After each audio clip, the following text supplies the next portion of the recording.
other ones. Yes. So, what is up? Avatar number 2 is coming out tomorrow. So, Anguloid and I over here we revisited the old Avatar, the ancient times one from 2008 or 9, basically. One of those oldies now, seems. And yeah, Angus, even before rewatching it, is a huge fan of it. He's a simp for the first Avatar, as to where most people are of the Blue Monkeys, Dances with Wolves, Pocahontas movie. It's forgettable. It's not as appealing. What are your thoughts? And that's the kind of Oh yeah. idea I around mean, the film. clearly that's all fake news. And on rewatch, I watched it a couple years ago, but I was distracted. But yeah, I watch it here and there every year or two. I like it. Um yeah, it's not a mesmerizing story. It is simple setup of, indigenous versus like colonizing industrious people. Um but it's a simple story that is familiar enough, because and that's like, you want to do that because the whole point was like a visual masterpiece. And of course there's a lot of, James Gunn is, or Cameron is, involved in eco-friendliness, whatnot. But he doesn't feel like, a libtard about it, like he says stuff and then never does anything. Like he's put his own money into uh good works and, discoveries and whatnot. Lots of So ocean adventures. yeah, so he's really about it. It's not fake. Um, so I appreciate that. I appreciate someone, like, it's one thing for DiCaprio to be a vegan. Unless I won an Oscar, then I'll eat a buffalo liver and a raw fish to try to get an Oscar. Which, great movie, Revenant, but yeah, like that's the thing. And oh, we need to do blankety blank climate change. Let me fly everywhere in my private jet. Fraud. It's just looking good. Virtue signaling. Cameron's really bad. He doesn't virtue signal about his shit, but like he's for a cause. And the way he presents it in the movie is, I would say maybe juvenile understanding, but not infuriating. I don't know what to expect for the second movie. But when I was a kid, I used to kind of hate living in the country because couldn't go out, hang out with friends. I'm out isolated. But seeing Avatar made me start appreciating being in nature. It's like a color palette opened to my eyes after seeing the movie, where I just started appreciating the outdoors a bit more, and the calm and quiet of, cities with all the concrete and destruction of nature and whatnot. Um, and that's like the big spirit of the movie, I think, and I really like that. I mean, Jake is your main character, but he's not necessarily gravitating, but he's the vessel to start exploring the world. On rewatch with you being critical, I think the biggest problem is the time constraint. That's why I'm excited for these sequels to see where he goes with this. Simple setup, first movie. What's the future of it, and what new tricks is he going to add to the world? Um, but yeah, I think the biggest problem is the timeline, and then also there's a lot of like quick setup for, like, all right, this guy is this. He's an ex-marine. He's got his body fucked up being a marine, and his identical brother has died, and And they we have want to these use huge his avatar bodies that have yeah, mixed we with want to their use his DNA. we want to use him and train him up to use his brother's avatar, since he's like genetically bonded to that avatar, to use it properly. And so, like, that's kind of, and it's not like a quick sell, but there's a lot of info to understand off that simple premise. And I think they're so focused on trying to get you in on it right away, instead of like easing you in with the character and seeing his plight, maybe showing a prequel bit of like, yeah, I'm a marine and I got like this brother. We don't talk enough because they're doing totally different things. And then, oh, fuck, he dies. And, I'm too late to the party. And being crippled, I've not really invested, I've just isolated. And, I think that should have been the route on rewatch, with hindsight 2020. I think that's the biggest problem with this movie is there's not the right they don't church it up enough. They don't have that right draw to you, the audience, are in this guy. You're the character. You're wow, I can fucking walk again. Like Yeah, I mean, there's actually quite a few things with it. So I was among the opinion watching going into it, like, and from my remembering, I didn't really enjoy it too much. I was like, that's fine, it's whatever, it's kind of a forgettable film. And rewatching it, I do have more appreciation for it, and there are more things to it that I think could work. But ultimately, the problems are still like with what they couldn't do, what they didn't have time to do, which is kind of what makes it feel a little lackluster to me. Like, yeah, their time limit for one. They had to, I feel like it could have been like a TV show easily, just getting to setting up for before they go to Pandora. Even like it could have been, a decent type of story that helps bolster what we go through on Pandora. And like you're saying, like with him with his legs, and oh, he's got feeling in his legs again. Something there could have been amazing. Could have been pretty cool with that. But this is also, like, I assume the intention, he wants this to be for families. So like for the super scientifics or sci-fi nerds or whatever, like it's not going to fully appease us, unfortunately. And yeah, trying to make it, move and pacing through quick enough to get to action scenes, I assume, was part of the goal as well. So not enough time to fully get invested and get into each, get into the characters. We've got to kind of move along. And there's so many elements like that I think is what drags the film down for me. yeah, I'll give you the perfect kind of antithesis. The Batman. And by no means am I saying that's a bad movie. I really like the Batman. It's just a little shy of Dark Knight or Dark Knight Rises, but it's amazing, and it's probably the best adaptation you'll get of the concept. But that fourth act, I'll call it the fourth act, felt tacked on. Like catching the Riddler, that felt like all right, over. And of course, it's open to sequels. It's Batman, of course. Uh, so we're gonna want to know what's coming next, or a little tidbit, but it felt over. And then, oh, I caught Riddler, but actually, I've been so distracted with him, I haven't thought through like his plans or whatever. And then you get the whole like QAnon terrorism plot tacked on at the end, an extra 30 minutes. Um, that made that experience like kind of drag. And this movie is completely opposite. It's like I'm watching it again, really invested, really trying to pick it apart. And I'm like, I'd rather go to a movie and be like, man, I wish they did this, and they couldn't because they only have so much time. They can only show us so much. That gets me excited for the next thing. It's like, all right. Versus like, all right, you're dragging now. You're Yeah, this one had an effect of, there's so many like things started but not finished, that was like, well, hey, what, we could have gotten this, we could have gotten this part, we could have gotten to know this, and we didn't. Like the company that's even trying to drill, trying to get resources, all we know is they need unobtainium. That's it. oh yeah, we have And I'm no just like, understanding I of the want to, earth. I want to know more about how this company works. Like, have they gone to other planets in mind? Are there other companies that they're in competition with? Or do the government have a freaking hold on their family, or the space mob or something? And that's why they're, the guy is trying to be ruthless and getting this down, like, treating it like, oh, who cares about these monkey people? I can't be sentimental about aliens. I got to worry about like my family on Earth.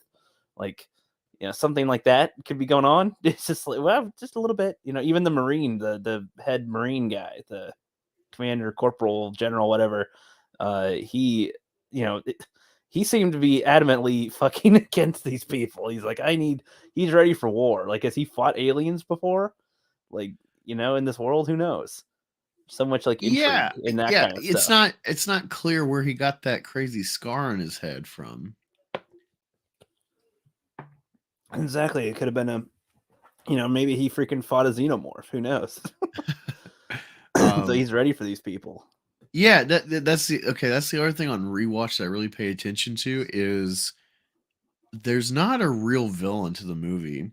It's you could say that capitalism or maybe more specific corporatism is the villain and the people in power are just cogs in the system of exploitation. Um and I know we're in this hyperpolar political era where you got to completely agree or disagree with thing. I actually like this. I'm not anti-capitalist at all, but well, a movie like Nightcrawler, it's like an in-depth kind of subtextual breakdown of the villainy it causes. I'm totally open for that discussion. I think capitalism, uh, unchecked, can make everyone parasitic and predatory. Um, and so I like something like that, even if it's challenging or a disagreement. I like something that's not believe this. It's more of like a presentation of an idea, and you could say it's very simplistic or kind of juvenile perspective, but I really like it. I really like something that like, all right, here's an idea of exploitation of the planet and resources, and we're doing it on a new place and destroying like this beautiful nature and societies without pointing the finger at the audience or a part of the audience. That's the problem we have today is um you can have political commentary without being picking a side because it gets murky. It's really easy to be like, we need to stop whaling because whales are beautiful and they're smart and we got to save them from extinction. But if I'm Japanese working on a whale boat, that's my fucking job that you're interfering with whale wars. Yeah, well, and if we want to go with Avatar, I mean, maybe because they're not clear on what the situation really is with Earth, and like for all we know, this unobtainium material would like power. It's like a huge power source for at home or something. It can power machinery. It can power food factories or something. It can do something. So it's yeah, we're gonna take from you to help ourselves, and it may seem from a corporate perspective, but maybe for a better goal. So it's not fully like a selfless, oh, we just hate blue people and we want it because we're greedy. Like maybe there is more to it, but it's the company that's doing it that makes it seem worse. Perhaps like Yeah. that's where so much of this intrigue is there, but it's like it's not grabbed. It's like you're fishing with all this bait, but there's only so much that's bit. Yeah, I gotta disagree with the ancient one. Cameron intended to do sequels from the start, um, and I really appreciate, especially in the era we're in. I really appreciate even if this franchise ends up being shit, and I'll definitely be disappointed about that. But it seems like it's solid. Um, the the fact that he's waited 14 years to get it right. He could have just tried to milk it quick with Fox That's and what they do whatnot. nowadays is milk everything. Yeah, like look at what we're getting with Marvel. Whether you completely like everything you're getting or you're checked out, I think everyone can agree it's getting to be too much to follow. Even And you Star could Wars. you could say like 30 films is a lot to follow, but when you've chunked it over 10, 12 years, it's pretty digestible to like grow with. But when you're like, hey, we got like 20 projects in the next 3 years, 4 years, it's like, what? And like have more than half of them are TV You shows. expect me to go to the theater fucking 10 times for just this one universe? Well, Or in the TV shows on top of it that like connect with the movies and stuff. Like that's like yeah. oh, what?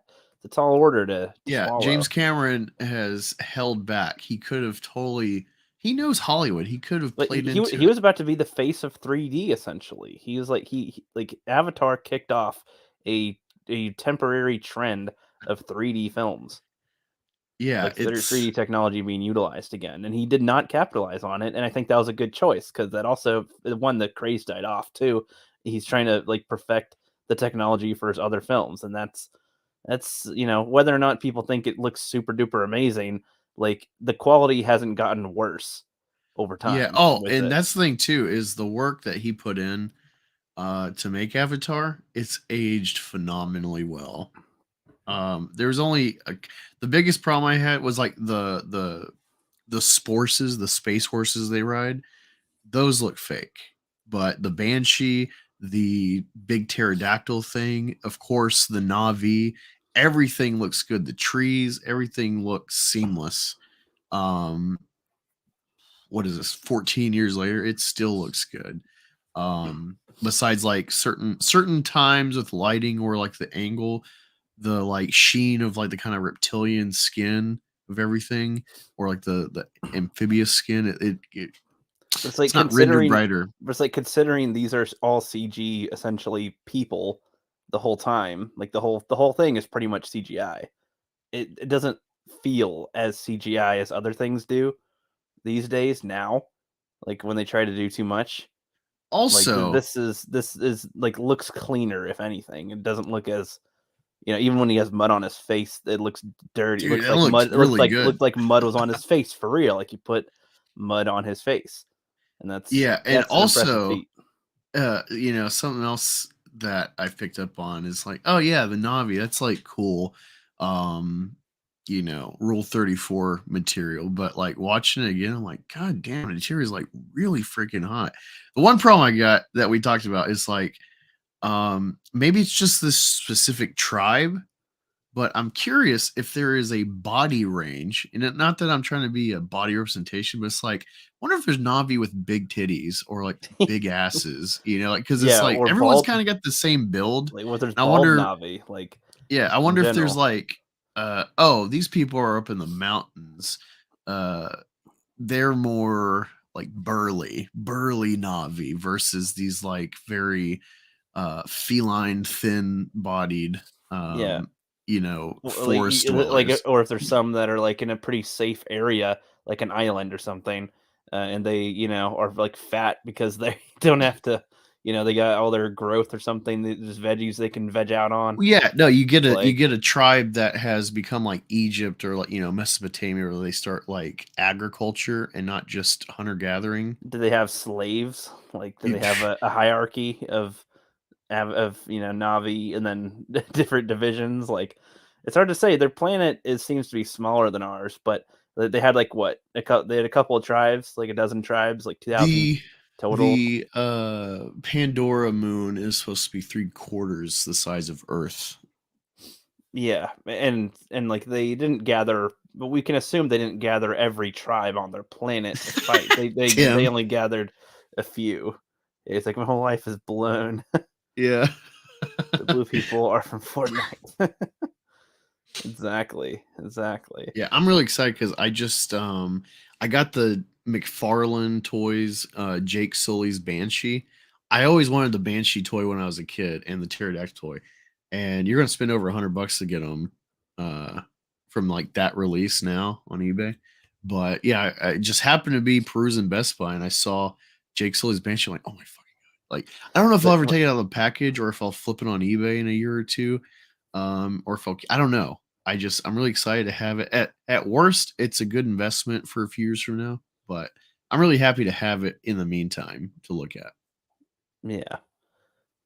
Another thing that's supposed to be kind of funny that I've heard is that apparently the plot of Avatar 2 is supposed to be similar to Black Panther 2, and like that there's like a water tribe that's like in the water that they have to contend with. There's like, children they got to defend. There's, some type of a plot like that. I've also heard the mixed stuff that some of it is really like there's really dumb dialogue, but there's like really good action. Like there's a different balance of good and bad in the film. That's what I've heard.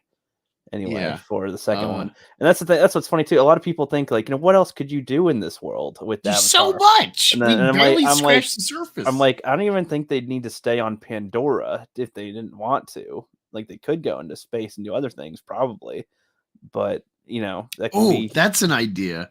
Use the Navi like we used chimps on space exploration to test it out. Send them to one of the other moons, see if there's more, life forms. We on don't the know other moons. we don't know if the planet's breathable, so let's put a Navi on there first. Well, yeah, but they breathe different anyway. Like it's not No, even I breathable know, on Pandora. It's not even breathable. Yeah.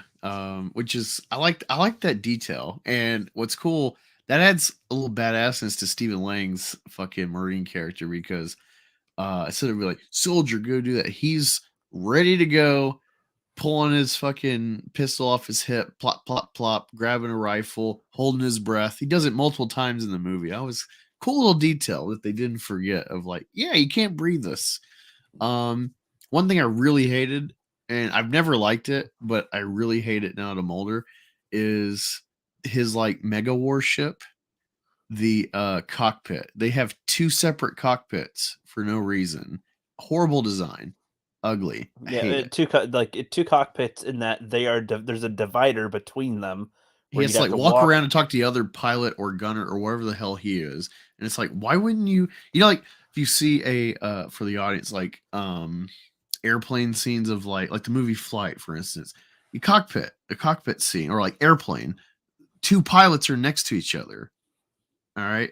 Even if they're divvying up the tasks at the control panels, they're together so they can talk. Like, why would you what if your comms go out? You need to like talk to each other during your Mayday scenario. Well, and it's You easier can't to because I work gotta walk together. around my cockpit. It's hard to work together when you can't see each other in general. Like if you and I were doing a task and we can see each other and we can do whatever, but then if there was like a wall between us, that makes the task harder to do. I would think if it requires working together. Like it's a weird thing. A visual, you need to have that communication there. You can't have that division anyway between it. Yeah.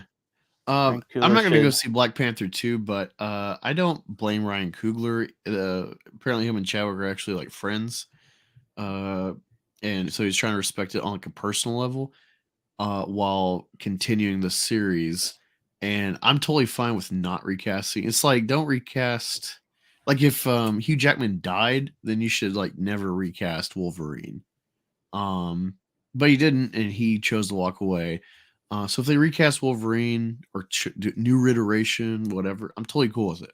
But yeah, like his mark is on that character, and I'm totally fine with them just like not using them, or like Wakanda's just the thing, but Black Panther's just kind of like done with.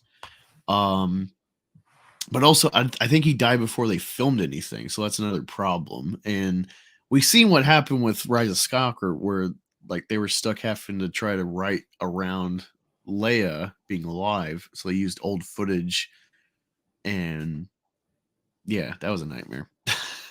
Yeah. So yeah, people, sure, I totally get the argument of recast T'Challa. Okay, we got Rhodes, two different guys played him, Hulk, but T'Challa's a little different because the investment, especially you're trying to pander to the blacks. Specifically, that's their movie. You made $1 billion the first time, trying to hit it again.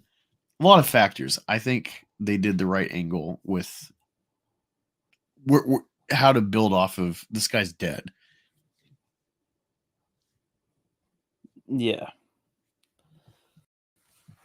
But yeah, so with Avatar, I mean, yeah, we're pretty much just going all over the place with it because it's hard to walk through. It's hard to, yeah, you can't really pinpoint, like, you could go just plot point, but that's boring. Like, it's, yeah, that would be, that's not as fun to discuss with it. I mean, the aerial battle.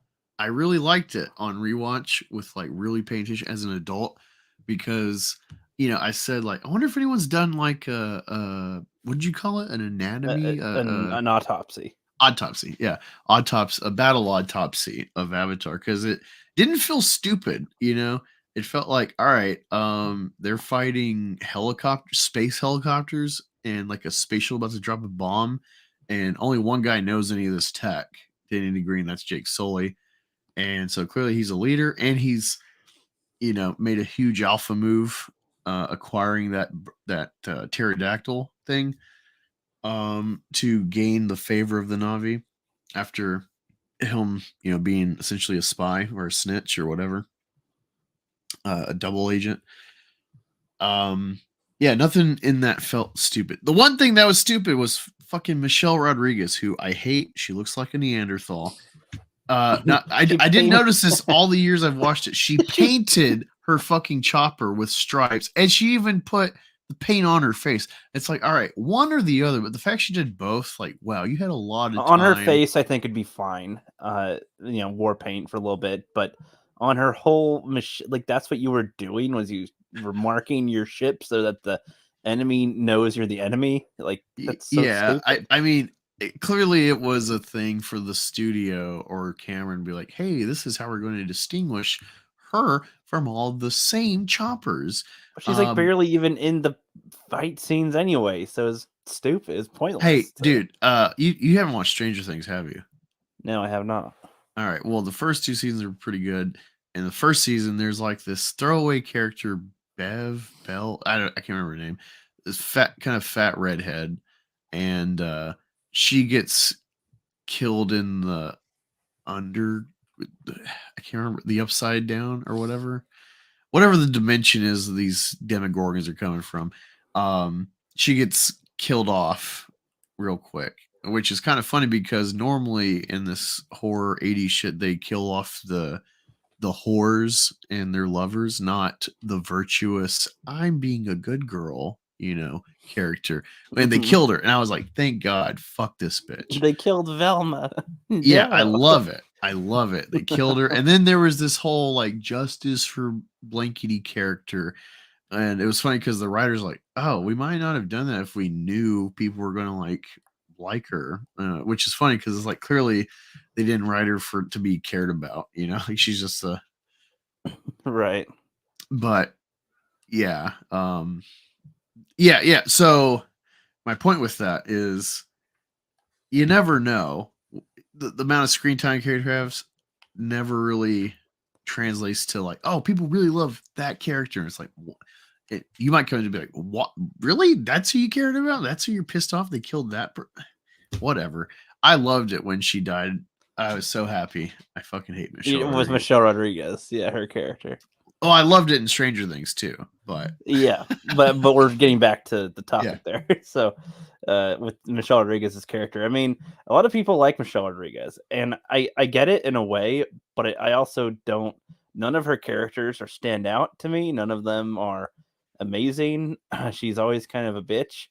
I don't know. She's kind of like The Rock or something. Like these actors that are the same in every movie. That's a good way. That's a good way to put it. Yeah, and it's like she, like, I don't know. We were like, she should have not marked her freaking vehicle so that when she goes in, she can, like, she could have really taken down the mothership essentially. But she just wastes her attack opportunity and then just like gets killed. And it's like, okay, I guess that's done. I don't know. Could have been Q. Could have been Q. The one thing I'll defend, the reason I say one or the other is like, all right, war paint, and the Navi are like the natives. So that's Angus responding in the chat, by the way, and not me. It's a very like, oh, sorry. He said pencil me in. That's Angus saying pencil me in. Yeah, sorry. I didn't realize I was typing in. I didn't know it wouldn't show me. Anyway, yeah, like I love World War II planes, and there's a few that are famous for like their war paint or like the pinups on them or the kill marks. So like war paint on the machine, I'm whatever. But the fact she did both, and like, also she just stole this vehicle. Like, it wasn't even also hers. She's a girl, so it's like, oh, of course the girl beautified her war machine. Sparklies. Oh, gay. But no, I love like the Warhawk and yeah, all that stuff. I said the pinups and everything. So Yeah, people have done this before in real life, so it's Yeah, not the biggest thing, but it's just seeing both and it's and the that she's the situation. only one with it It's on the it's good guys. it's the situation. Well, and I don't think any of the other guys on any of the Marines, like nobody else had it on their ships, like of any kind, like any type of painting or markings that make them customizable. It was all the same, you know. Yeah, So that would have been cool. if they Or all have their own unique ones, maybe in that'd the be different. future with these new ones, maybe there'll be a detail we might see because um like Clone Wars, they have that. Different units have different color schemes, and then pilots or the crew will have like their own kind of little symbol or mascot or whatever. Um, so I'm cool with the detail. It's just it's stuck out like a sore thumb in this movie where it's like And y'all again, seem pressed and yeah, they're pressed for time, and that's what she chose to do with her time. That's what was weird. Curtis says she's a goddess. She's a goddess. But anyway, that's pretty much our only commentary on Michelle Rodriguez. Anyways, that's it. That's the only thing to really mention yeah. with that. I remember watching the newer Fast and Furious, and I'm like, oh Gosh, they brought her man, back. they brought her No. back, which of course I don't care because I've never watched the first ones. And then also they could have killed her with like a car crash on the bridge, but Vin Diesel does some sort of save that should have like Gwen Stacy'd that bitch. Should have snapped her neck. And it didn't. And that made me sad. Yeah, remember superpowers are in that movie series apparently. So Oh no, yeah, no. Tim, that was me. I didn't realize being in Rookie's stream that I was typing as him. I thought it would still type as me. Yeah, Rookie will be at work on Monday, but Angus will be free. So that's Anguloid to be penciled in. But yeah, so let's go to other characters here since we're talking about characters a little bit. So we've got let's do Sigourney Weaver, her little character. She's Miss Science Lady, who Grace. who is Well. she's Jane Goodall. Could we say? Oh yeah, no, I never thought of that. That's good. I which like that. which is funny because she played as Jane Goodall in the movie, and it's Jane Goodall. I think. I Huh? think I that was gotta her. look that up. I never seen I that. think she was in it. Am I right, guys? Am I wrong Jane here? I think Sigourney Goodall Weaver played as Jane Goodall. movie. I think talk to gorillas, and then she's like pretty much that same kind of role here, trying to get into their tribe a little bit, studying all that. I Weaver. could be wrong, but Gorillas in the Mist. what? The movie's Gorillas in the Mist. Sigourney Gorillas in the Weaver. Mist, and but that's Jane Goodall though. I think is the character. That's Oh, I thought she was a chimp in expert, not there. gorillas. Whatever. Well, no, it was gorillas. No, I I know. think Well, I she's mean, it's like gorillas in the title, but I meant Jane Goodall. I thought she was a chimp expert. she might have been that as well, but well now she's on to Blue Monkeys. Okay, so whatever, blue chimps. But Yeah. yeah, so she has her own avatar body thing and is like trying to get to know the peeps and whatnot. But her character's fine. Like it's not stand out to me.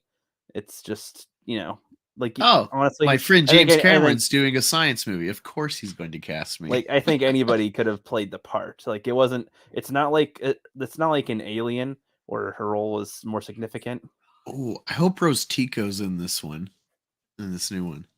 In this new one, that'd be funny. That'd be great. Give her an avatar body. You know what's funny? The avatar bodies.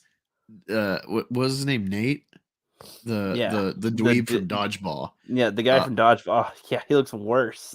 Yeah, it's funny. I Ugly. always hated him as the avatar, his avatar in ever since I was a kid and see him like, ugh, and rewatch him like, oh man, like you would think your avatar would be like your coolest self as a Navi, but no, he looks worse as a Navi.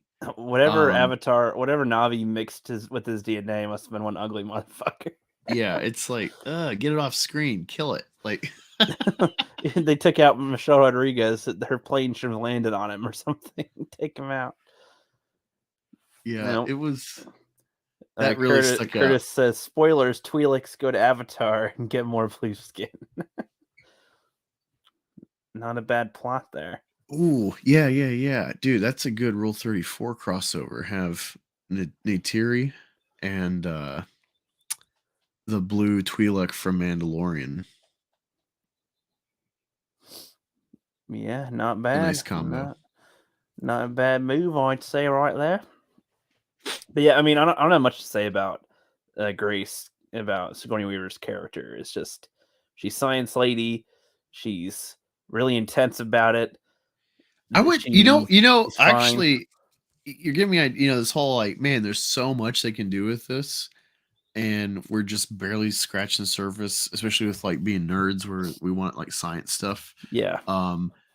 Here's a thing, here's a prequel idea for just Pandora. Like the first settlers, the first people exploring Pandora and crossing the Na'vi, before they found mineral to exploit unobtainium. What was it like the first cruise just landing and then being probably accosted and or killed by the Na'vi? That's a good Because like point. getting arrows in your tires and shit on your dump truck seems like this, that's just another day on Pandora. Yeah, just Like they're used to it. Like we have no idea how long they've been doing this. The fact that they got science devoted to doing avatar bodies makes me think they've been here for 50 years or more. And yeah, at least 20 or something. yeah, and this is just new ideas coming to my head thinking about this whole plot and scenario. Like Avatar, Well, they had what to a get the cool right idea. gas. They had to get the right mixtures to breathe on the planet, sort Yeah, of. or yeah, they had to figure out a mask to filter it right. Yeah. Yeah, yeah, Um some good shit there. God, yeah, there's just this could be a Marvel Universe franchise. Well, and then Organically. and then literally though, like like in going to Jane Goodall, like learning their language, because it didn't seem like they could just waltz up and hey, let's teach me your language. Like it seemed like they had to observe and then approach. Like it wasn't working to just talk. It didn't seem Ooh. like it, because well, that's the thing too. Have the Avatar ever met, like, we're sky people to them? Like we flew out of the freaking sky, and it's like, did they see us as gods at first, and then as devils or demon? Because they call them demons, don't they? Essentially, They call the I forget. avatars demons. Like it seems to be in their view, the avatars are like a perversion. This like splicing to make Yeah. Okay. Yeah. True. well because like like the body goes to sleep, but then like you come out and you're a person, somewhere else. Yeah, but I mean, yeah. But I wonder You've what just they been think of the DRing the whole time. humans. But I wonder what they think of the humans when they first arrived, like these little white people and black people and whatever. Like, what the heck? Like, what was their, like? Would they have been hostile as well, like toward them? Again, was this humanity's first alien contact, or is this another day in space? Yeah. Yeah, that's the thing too. Like the fact that they got like these shuttles just to like, oh yeah, you want to leave Earth and cryo sleep for 6 years to get to an exoplanetary moon for a job. All right. Like Yeah, it's like he was on a Greyhound. wasn't that the day to day in Alien? It was like, oh Sort yeah, of, we have yeah. to go to cryo sleep for 30 years and then go to our next job. Yeah, okay. Yeah, yeah. No, yeah, it's a space trucker movie, Your mic's essentially. sounding kind of staticky. Like I've How about now? I've been able to hear you the last few minutes, but it's been like more staticky. Huh. I don't know. I'm not doing I don't know anything if different. anybody else. I don't know if anybody else can hear that. If that's just my It's your mind, earbuds. maybe, maybe not. I don't know. Yeah, I no, don't know. it's fun just talking about this. All the ideas we're coming up with. There we go. Yeah, sound a little better. Oh, here's another thing that was just like a fun detail is like when Jake Sully is dying in because the Marine broke open his container and then Neytiri picks it up and you see like the size dimension. And it's like, oh god, like it's like She-Hulk, how big she is compared to a human. It's like, Puny ooh,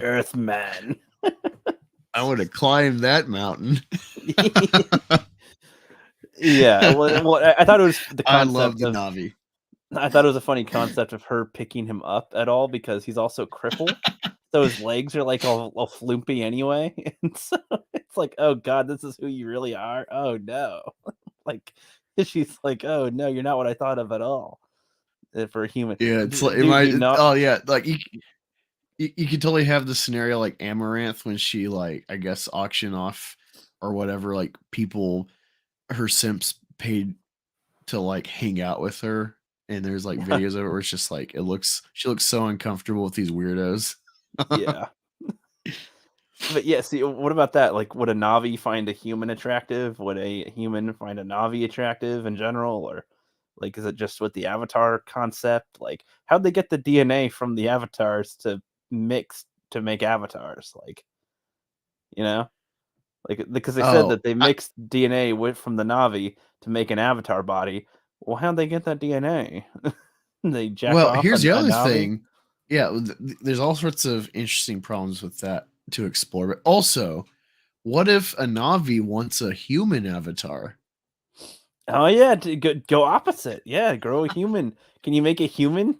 Like Ex Machina, it'd be something like that where it's like you slip into human society, but actually you're a Navi inside a Well box. well, that actually makes me think about so, like, when they said they mixed human DNA with, the not like, the Navi, like, what was the percentage of mixture? Because it seemed to be a fully Navi body and, like, 100%, and then the DNA, like, is sort of what helped the facial features be somewhat like Jake, a little, but that was about it, like, what all like, Oh, how much. it's very much Navi DNA because he's got the hair braid to bond with everything. So Well, yeah, but I mean, when they said like, "Oh, you're like you, Jake, are the only one that matches enough with this with the DNA," but it's like, what percentage of human DNA was mixed with it?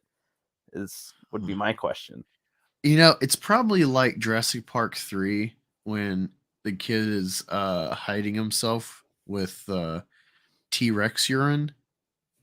And it's Oh like, yeah, how'd you yeah, get in that? the And it's truck. like, You don't want you to don't want to know. know. You don't want to know. Yeah, that could be the case. They could have, No, no, no, no, no. I very much do want to know how you dur- got this during, Navi DNA.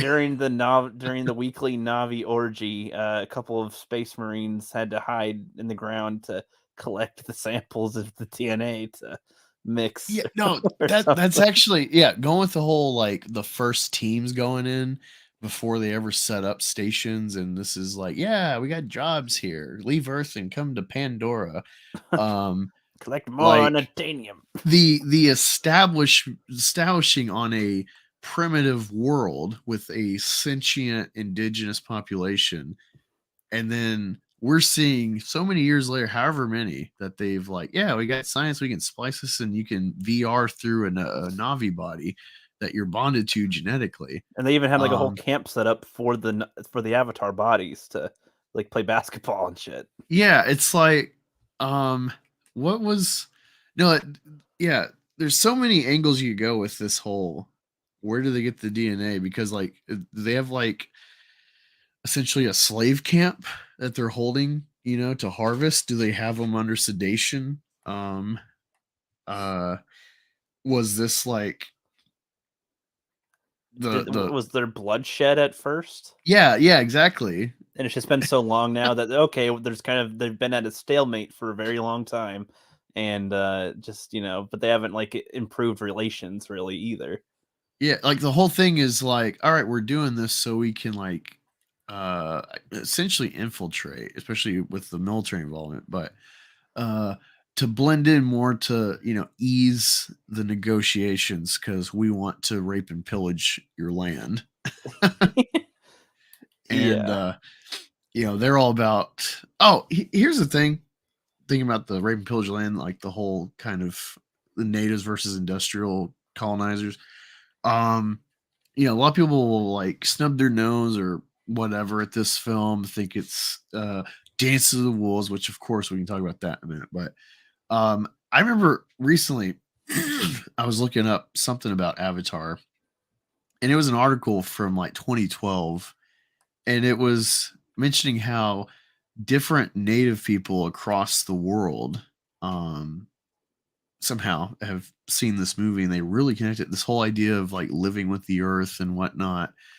It really resonated with them. So it's like people that probably don't have TVs that for whether it was a treat or whatever, or they're from a tribe that is native living and whatnot, have seen this and they really love it. So this idea that no one likes Avatar, or that it's it's just stuff on the screen and you forget, like, no, it's really resonating with people. And I'm gonna be really mad when there's all these Avatar shills that pretended they've always been a fan, because I've been a fan since I got the DVD. I never got a chance to go to theaters to see it, but I saw the trailer. They premiered it on a Dallas Cowboys game on their giant TV in their stadium, and I've been waiting for it forever, and then finally got it like a year after it came out on DVD. And yeah, it's God, this is a fun time. It's a fun time. It's Yeah. finally here. Well, Been waiting 14 years for this shit.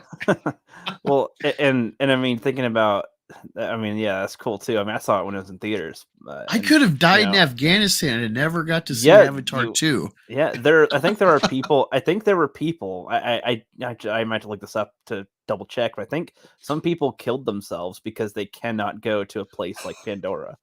Like they're like, this place doesn't exist, and so that depresses them, and then they died. I don't know if that's real, but I heard that was a thing. Well, I mean, honestly, we don't need those people. But but regardless, I was gonna say I was gonna say, like, if you're that team that goes to Earth and you find these people for the first time, like, oh, there's a life here. It's teeming with life, and then it's like, and it's also similar to Earth, but there's enough differences, sure. And like, if you ever saw Stargate, like you've seen the one movie, but I mean the show, they go to lots of planets that have different forms of humans that have developed in different ways on each planet, essentially. And they utilize history that they know from Earth to try to determine how they can, interact with these people.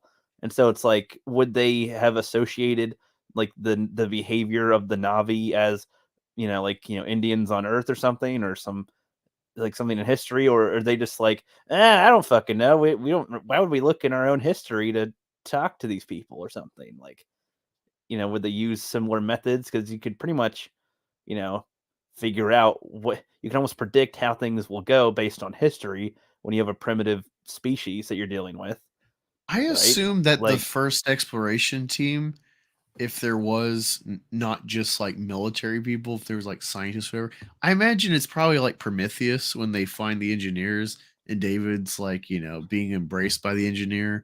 And you're like, oh, so happy to see us. And then he rips his head off.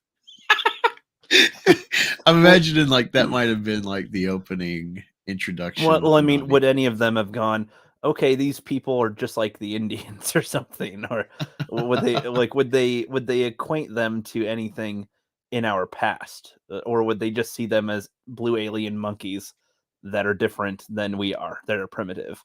Like, it would, or that's what I'm trying to say. Like, that's the thing. Like, how far into the future does this take place? And I it's don't know. like, Let me look that up. do they actually look back and learn from history, or are they just kind of moving forward? Because it seems like they're not really learning from their mistakes, or you know things with that. All right. So the timeline of Avatar is it takes place in in the 2150s. 2150.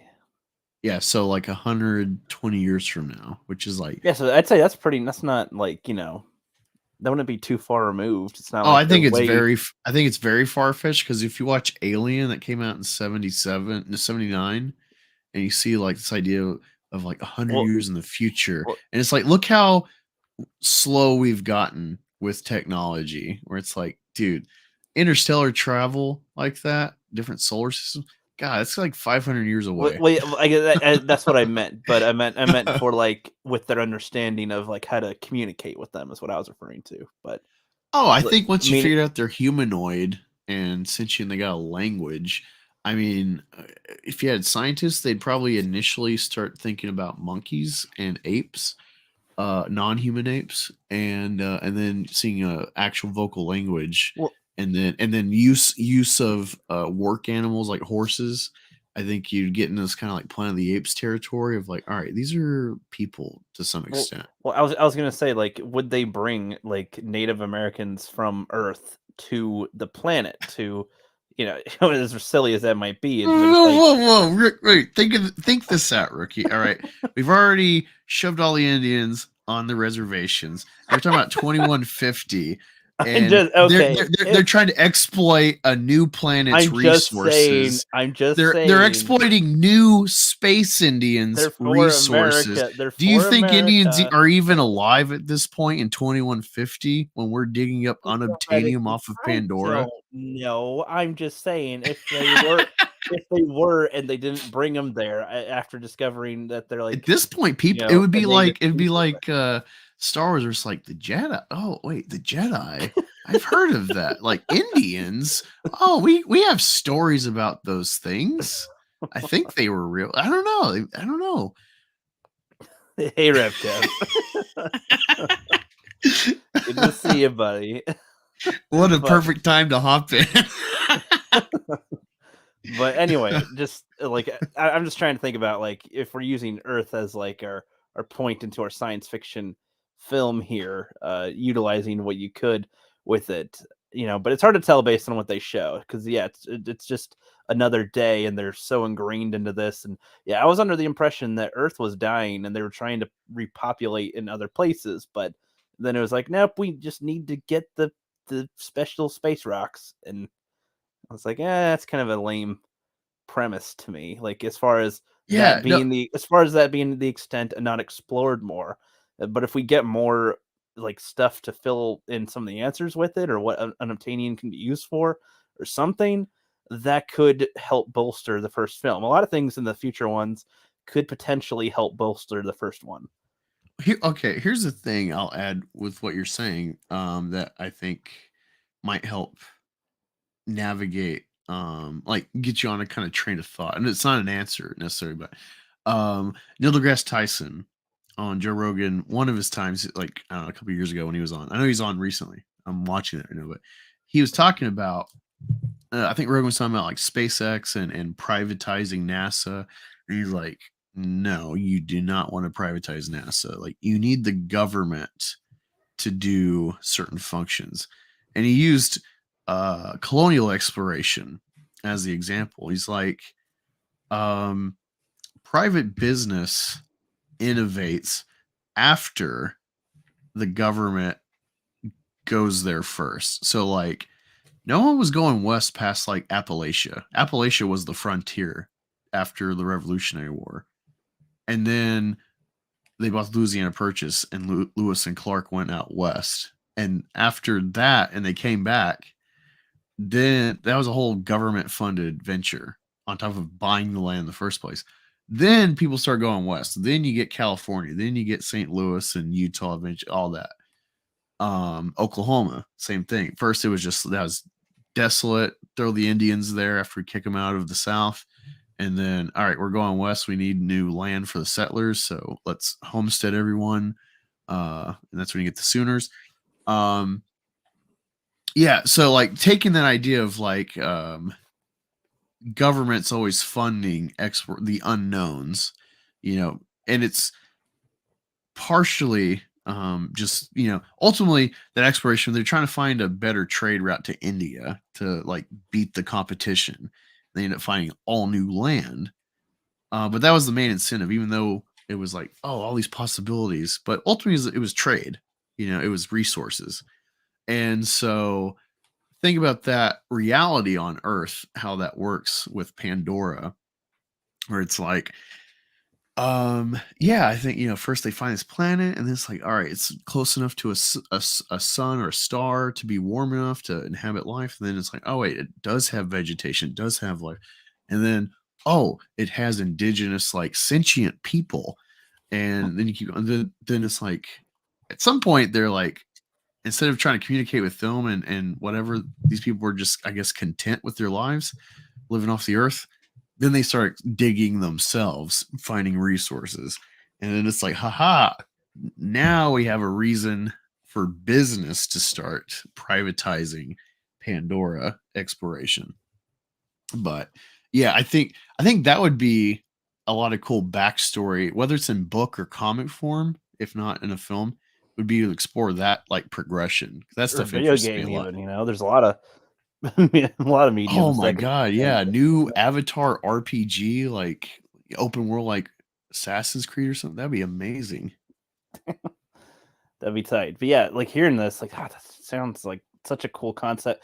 Like this is why I want Avatar to be successful, because if it actually does in this type of way, one, we could have some faith in a franchise for once, and two, hopefully he'll be able to expand, into more stuff like this, and we'll get our science fucking fix at some point with something, This is why I you really know. hate Phantom Menace shit. Me, I guess I'm still Phantom Menace. I'm OG, I guess. So that's why I hate our peers, content creators, whatever, because they just throw whatever. It's like the whole dildo video where it's like, oh, how does Vox or whatever make an article? It's just throwing dildos behind your head at the board. And it's like, let's put this sentence together. And it's kind of what I'm seeing where it's like, oh, Avatar's woke. This, and then then they'll go see him like, oh, it's pretty good actually. And then it's like all the crap that they made off of like one line of something in the ether about the movie they've exploited, and then it's like, oh, I don't really believe it, I just made money off the video. It's like, what do you believe? And that shit annoys me. That really annoys me. Like, have some like conviction about what you're making. I really irritated seeing this Avatar shit of it's woke, or oh my god, they're gonna do this I eco haven't heard anybody say blah that blah it's blah. woke. I've just heard people say that it's going to be boring. Well, see, I follow a woke account that's always watchdogging like Ryan, Geeks and Gamers, all of them, because I find it funny, but same time, sometimes they have a point, even if mostly they're wrong. They have a point in their criticism. It's like watching Bill Maher. I'm conservative, but I watch Bill Maher here and there because it's like, I see the other perspective that's reasonable. And I see these screenshots of their videos and the titles, and it's like, oh my god, just give it a chance. God damn, like Yeah. especially the Yeah. talk we're having, like just the premise that the movie gave us for all these angles and us digging into like science and history and exploration, discovery, and applying that to a sci-fi world. Um, like there's a lot to take away from this and have fun Like, with. And and would be there's no everything we're talking about. There's no wokeism. There's no political blah blah blah.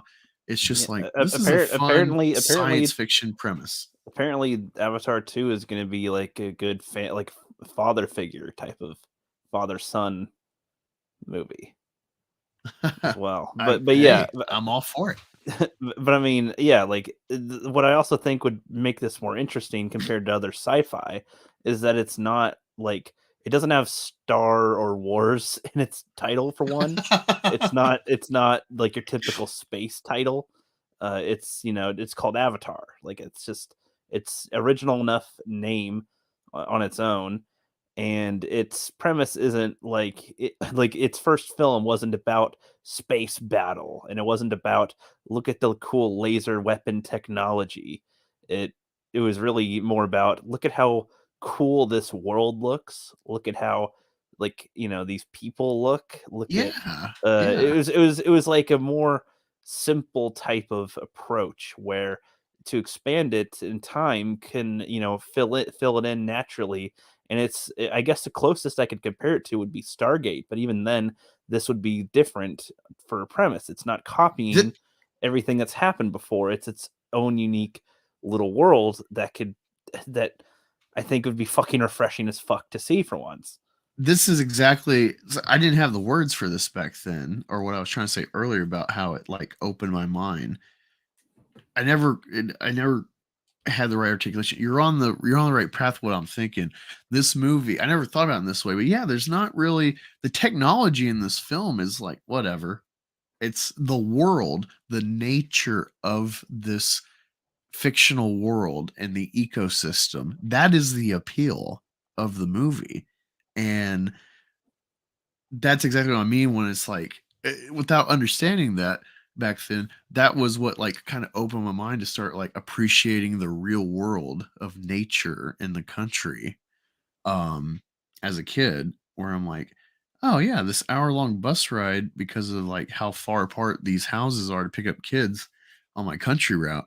I actually started looking forward to it. It started like, oh, I got all this time to read a book or listen to ACDC, and whatnot. Listen to Mon Mars. Um, yeah, I don't know. That was my first kind of maturation. It was tied loosely to Avatar, and I never thought about it. But yeah, that's the appeal of this movie is the nature. Um, and yeah, I fucking love that. Yeah, there's the nature aspect. It's almost like having a Star Wars film without the Star Wars parts in a Yeah, it's way. like we're watching Felucia for 3 hours. Exactly, and we're, like, exploring that and what's going on there, and, that's the thing, when it's a whole planet that you're on, you don't have to understand the whole planet in one movie. Like, this was just a small This is section Sand Planet. this was a small section of the planet, and now we're gonna be focusing on, like, a water version, next. And I think that'll be interesting to see what he does because James Cameron loves the ocean and he put a lot of those elements onto the land of Avatar or of Pandora. And I wonder what he'll decide to do for the look of the underwater environment, which in and of itself on Earth can look cool. So like that'll be interesting to see there. So it's like that's what's interesting. I guess my intrigue with this franchise isn't what I've seen specifically. It's like it gave me enough to want to see more of other things. It's really gotten me to think about what could happen if there's more time here. What can you do? When people say, "Oh, 3 hours," like I understand sitting in a theater for 3 hours isn't always the most pleasing idea, but if you're enjoying yourself with it, if you're not dreading what you're watching, that's a good 3 hours and you wish there was more time, honestly. But if it's bad and you're not liking it, that's a little different. But Here's 3 hours of Ryan Johnson laughing at Luke Skywalker milking a yeah, that would Thalassiren. be a miserable 3 hours. But like Endgame, for example, was long, and Yeah. I don't really like the film, but when I watched it in the theater, I was having a good time. Like it Oh, didn't I still feel watch it long. all It the was time. it was still, but my point being, like in the theater, I wasn't like, ugh, 3 hours, fuck. God, yeah, there's I was so like, much going this is on. fine with I was like, this is fine with me. And if anything, I want this to be longer so that it doesn't end abruptly. Like it has a natural end point. And yeah, so I mean, that's what's interesting with Avatar. I feel like Avatar is one of those films that there's been like a stigma about it for so long that people repeat it without fully understanding why they said that, or Yeah. thinking beyond it as a movie that was 3D. People will mention that all the time. The 3D, the effects is pretty, whatever. And I'm like, no, yeah, no, I get that too. And I do think that it is simplified, but I think that there's a reason why it's simplified so that it can reach other audiences. But, think about the mind behind it and what could happen with this. I guess a lot of my intrigue is about what isn't here, but that's hard to quantify with this. You know what I mean? Like, it's not everything that I saw that has me interested. Yeah, This is what I everything you're saw, saying and I is think why you there could should be more. watch everything you're saying is why you should watch Raised by Wolves because all these things you're talking about, it doesn't hit all of it, but like it has the time to actually play with these ideas in its world. And so, yeah, I mean, it ends abruptly because they need at least a third season, and it thus far is just canceled, which is really irritating. But it's worth the disappointment of like, wait, this you're just leaving it here. I usually don't watch shows that aren't finished, and it's because of shit like this. But God, Razor Rose is so cool. So many good cliffhangers every episode, and then the intrigue of like, where's this gonna go? Like, we still don't know a whole lot about anything, but we've gotten so much already. Yeah, no, Avatar could totally be a show. Unfortunately, Cameron's working with Disney still, and so I that know that's what that sucks undercut. You too. talking about a Disney Plus Avatar show? Look what they did with Obi-Wan. Oh my god. So Well, that makes me hesitant, and I think James Cameron would be very hesitant. I feel well, like he's been very much in control, and they're really just the distributor, and yeah, maybe you give you do him the your funds to thing, make it. bro. You do your thing, and we'll just put it in our store or in our Disney Plus or whatever. Yeah, exactly. Like Um, like I guess that's the thing too. So like I don't want people to misunderstand that like I want to see more of it, but I don't want it to be like the MCU either. I don't want it to be rush every freaking thing out, have there be 20 spin-off. It's like I like that he took his time, and I'm okay if there's one every 2 years or so, is what I'd The prefer. But Yeah. So I totally loved that he's taking his time. My only hesitation is like the prequels, and I love the prequels. That's my Star Wars. It's all the shit I own in my house is prequels. But um sitting on an idea too long and playing with it and then seeing other stuff, you're like, oh wait, they did this. All right, let me change here and there. You're always fine tuning instead of just like letting it be raw. yeah, and you'll be coming out after other people have done things where you could have released yours and done it first. And Yeah. yeah, Well, you like see Black someone Panther, like, actually, like Black Panther, their plot is well, fairly similar. So.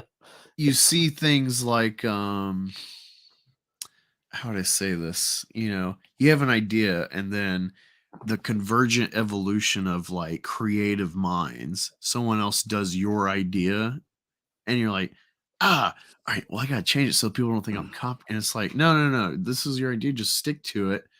Maybe you could present it differently because they maybe like took your vision out of your mind The guy who unknowingly. made the movie Ants, and the guy who made, and the people who Bugs made the Life. Bugs Life, I think that one of the guys that made Ants worked on Bugs Life, but I mean, and went to a different studio. And you could say that they're similar, but I'd say they're not anywhere similar at all. They both are around an ant, but they're extremely different films.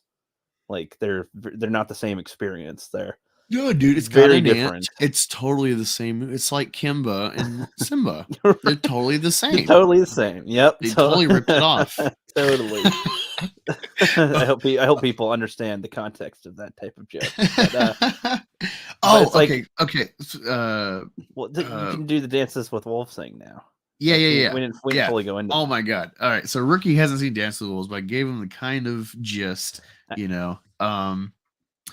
And for any of but y'all that have I have seen seen Pocahontas though. any of y'all that have seen the Book of Boba Fett, there was the meme like a bantha, and everyone cringed and cried about it and use that example like, see, Disney fell. Look at this stupid meme that has happened. They've ruined Boba, and I don't think they ruined Boba Fett, but I definitely think they took some really bad angles and didn't fall through some things. But the whole Tuscan shit, besides the dancing, I thought was really cool. And the like a bantha, a silly moment, man, people got so butthurt, and it's like, have you not seen Dance with Wolves? Because Dance with Wolves is a renowned film. It's an American epic, and it's indigenous meeting industrious, and a culture clash and a blending and whatnot. But the beginning of it, after he like establishes his post and cleans it up because it's been abandoned or they've all been killed by Indians, um, he starts coming in contact with them. So he's trying to communicate, and he ends up having a stupid ass scene. It's not stupid like, oh my god, how they do this, but like he's looking like a jackass in front of these Indians because he's trying to like talk to them, but they don't have the same language. So he's like using his body and he's trying to like play in the dirt like a buffalo. He stuffs a shirt in his back to look like a hump. He's like, buffalo, buffalo. And then the guy's like, oh, Tatanka, Tatanka. And he's like, yeah, yeah, the horns. And same thing. But anyway, so, aside from that irritation that people can't like have fun with shit, um, the Dance with Wolves is always latched onto with Avatar. People are always comparing that film with this, and the more we were watching this the other day, the more I'm like, this is nothing like Dance with Wolves. Besides industrious meeting an Indian population, and a culture clash, and ultimately like a war of some kind of conflict because ultimately resources. That's it. That's it. There's so much different with Avatar and Dance with the Wolves. Um, like in Dance with the Wolves, part of him getting in with the Indians, like he just wants to hunt with them, and he ends up saving a kid from getting gored by a buffalo. So he becomes kind of like a folk hero in the tribe. And then also there's this white girl. that he falls for, who was abducted essentially after they slaughtered her family. They just took care of her, so she's an honorary Indian, I guess.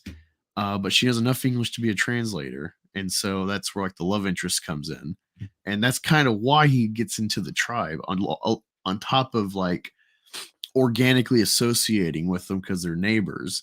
And eventually it's like, all right, we're gonna fight the enemy Indian tribe, and then oh well, the white man's coming now, and so he's got more investment with the white man than his loyalty to the U.S. Army. Um, Jake Sully is a double agent, so it's already you got a completely different story. Also, uh, Jake Sully's like just been a Marine and he's lost that because he got injured and he's crippled now. Yeah, Um, like this is an opportunity for him to be able to, have his full strength again. He was a crippled, defeated man essentially, yeah, and Kevin Costner in Dance with the Wolves, beginning, he's in the Civil War and they can't get through like this one encampment or some shit. And so they're like a stalemate at this battlefield. And so then he's like suicidal. And so he just gets on his horse and like charges through and ends up being like this weird distraction. And then the North like takes over. But he seems suicidal as shit at that point. Doesn't give a fuck. He has no real like angle in life.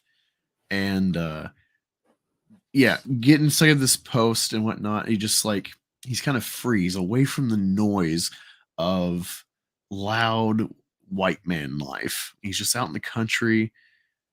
Maybe he uses tools whatnot of the modern day for his time, but he's appreciating nature and the natural way of things. And he's also dreading the impending incursion of the white man on the nature of the West.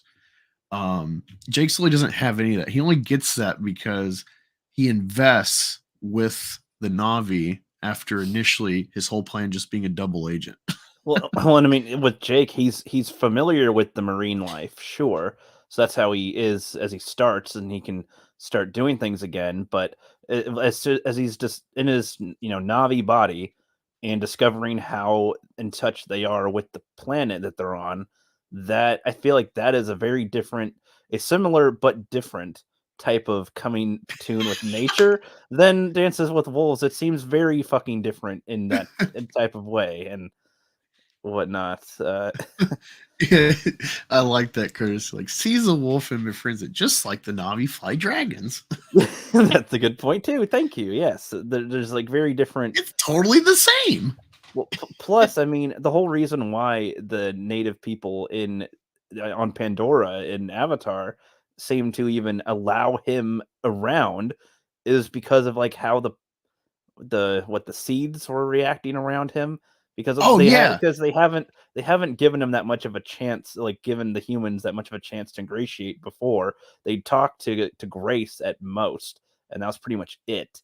And then with him, they were like, okay, well, I don't know, the seeds. They kind of seemed like a faith kind of thing. They were like, you can at least teach him our ways, and that's okay. That's the extent of it for now. That's it. Yeah. And Okay. that was yeah. Oh, I was gonna go with the whole seed thing that got. So that's the other thing that really intrigues me with this world is within the context of like this universe and its rules. So I come from like an atheist perspective mostly, even though I'm kind of into paganism. Still atheist perspective, I guess, if you will. It's still kind of like I don't know, but there's good things to take from this, so I'll go along with it. But um, watching this world where he's just a noisy asshole in an avatar body, and then she's gonna kill him. She's got her bow pulled, and then the seed comes, the seed from like their like life tree or whatever, and it's a sign. And you might think, oh yeah, religion is just a lot of coincidences that people codify. Um, sure, but in this world, they actually have with their hair braid connector things, they can actually like upload into the world their existence or their memories, their lives. So there's like a real metaphysical like their metaphysical like view of the world is backed by something tangible that you can It's like study. a huge hard drive, or Yeah. in virtual world, or some kind of thing is there that is able to to also interact with the current world. Like it's interesting. That's an interesting concept, and they make that clear later during the battle.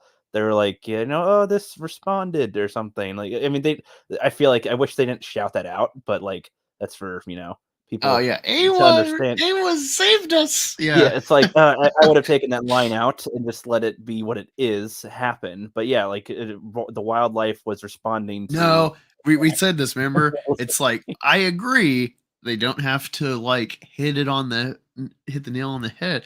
But again, remember George Lucas in the prequels? He thought the Yeah, audience was no, smarter than I they were. understand what you're saying. I know, but it's No, just you looking at it like do have that. to tell the audience You're exactly what's happening. They you're are right. that fucking But stupid. I would enjoy it more if they didn't have the directness, especially since I'd rather it be a discussion than a fact. But still, like, to compare that with Dances with Wolves and their type of the things that happen, I'm just like, it's one of those things like with the Kimba and Simba. Like, you have to strip away like so much of the context of what happens in either property to make the comparison that they're so similar. But once you add things that happen in their things, they're so different. So what is the point of saying they're similar? Like what Curtis is saying down below is that even Star Wars is supposed to be like Indians versus cowboys or something, but it's very much different with the rebels versus the Empire. It's not, you can't just say, oh, they're like the same thing. It's like, no, you could say they're similar, I guess, but they're so fucking different.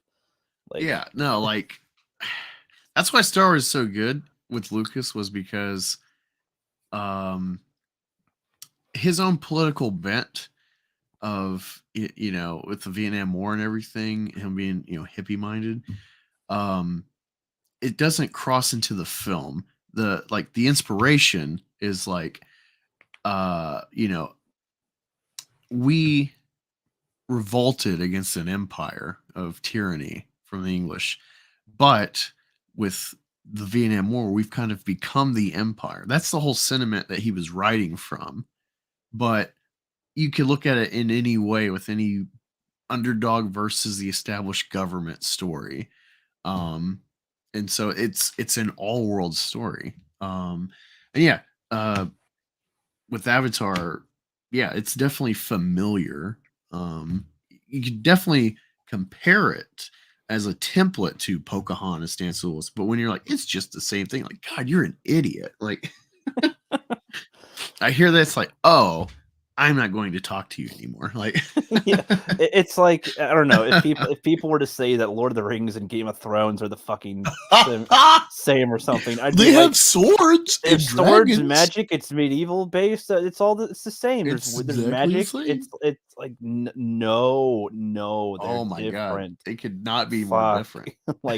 like honestly, that's why I don't know, when people say that something is similar to something else, I really push back, because like they got to be so similar, with the context. Otherwise, because when you remove context and then it's similar, well, then you're just removing context to make it similar. Like, Yeah, you I'll know, give you I'll give you a it's just like it comparison.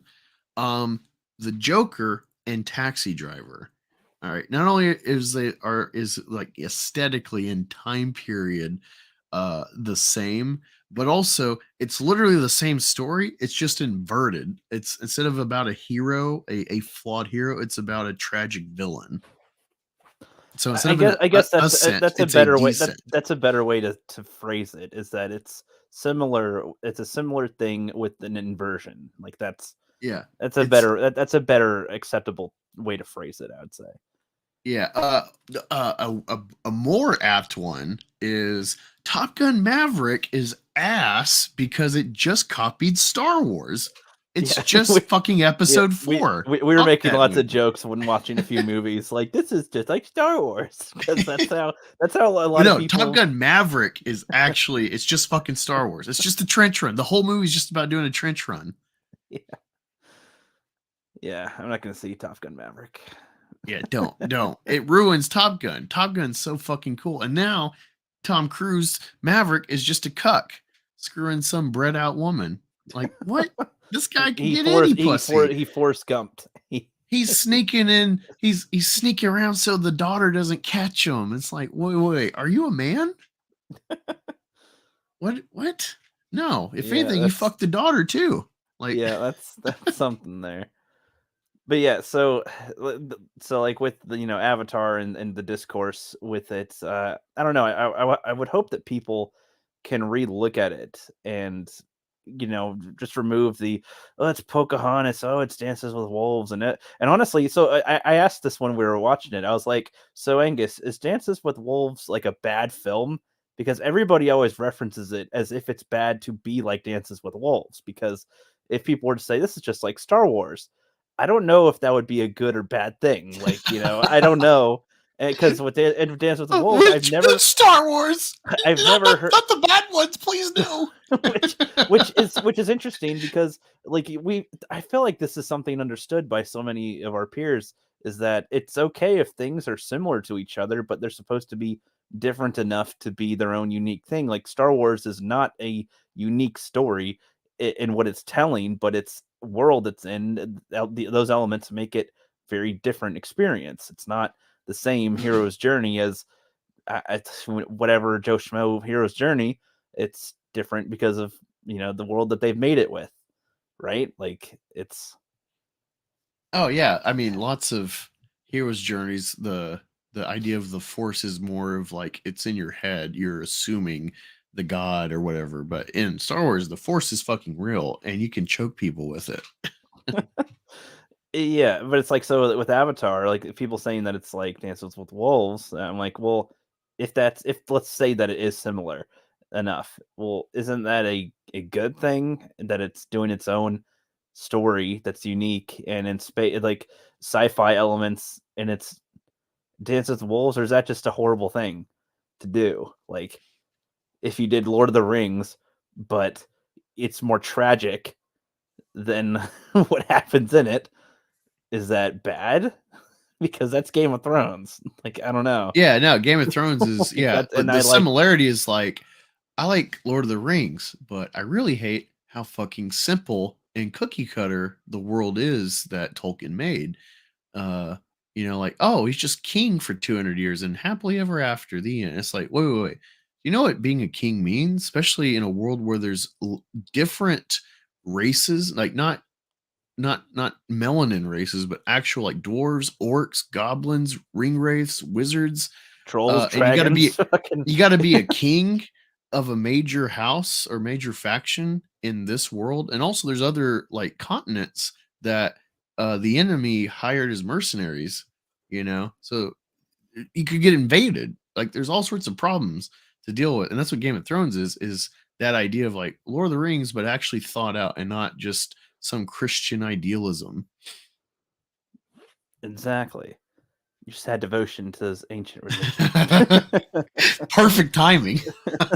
The force is real. It's effing real. But yeah, I mean, that's, I don't know. So it's that kind of, it's that type of concept that it can be applied, and that's why like Stargate has like an ancient aliens type of fucking thing, and they go to different worlds, and you can make something Do even they go to a similar. Thanksgiving world? Well, they go to an Indian world, so I don't know if you want to call it that, maybe. But I don't know. So like I don't know. Like You've for a lot ruined of the me showing reasons me South Park. You've ruined me, I know. rookie. I know. Uh, I guess when people criticize Avatar, I kind of wish there was more original criticisms of Avatar that wasn't just down to it's like other thing. Yeah, It's like no just one's a saying special Nate is effects. fucking ugly. It's like what about the plot? See, when I criticize Avatar, my issues are more with like specifics, like with the unobtainium and how pointless it is. Really, it's just MacGuffin element that was poorly named and shown no effect on anything. So that kind of annoys me with the plot. It's like that we're fighting over this thing, derp, but but it's like made important due to the life part, that's their home, they're being invaded. So like you can understand that part at least. And then just some of the human characters could have been a little bit more, I guess, not generic. I guess like things like that. Like those are my kind of criticisms with the Oh film. yeah, no, Uh, I totally agree, and I think um how do I say this? You know how like in the prequels everything is like more crisp, like not just like the technology to film it and create the CGI, but like the world you're watching of the Jedi seems better. And then we're supposed to see the future. You assume technology gets better, but it seems worse in the original trilogy. So the idea that has kind of been wrote in to fix it is like, oh well, the Empire, they, base a lot of their decisions with their military not accounting for the Jedi that were piloting their equipment. And so they mass produced it for normies. And so they get a lot more soldiers killed because of that. That kind of like writing the answer after the fact. yeah, That's kind of I could apply that to Avatar where it's like, yeah, I agree that is a problem, the one dimensionality, but at the same time, with like the subtext of like corporatism and how it just makes people destroy for gain, whether it's selfish or because I got to do it because I get fired or whatever the case. Um, I can kind of cover for the generic characters with that answer, whether or not I can watch it that way, but at the same time I watch it, I'm like, they totally are one dimensional.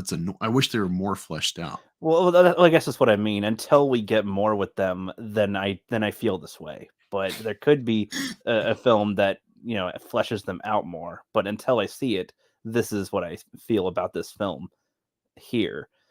And I was gonna say it could be kind of like when the Force Awakens came out, as bad as I think it still is. Like there's all it's second. The following films could have potentially improved it if they were able to capitalize off of it in a better way, but they didn't. And I feel like with Avatar, you could. This is a perfect thing you could do with capitalizing later things that they weren't able to do, and maybe make the first film even better thanks to supporting stuff in the second film.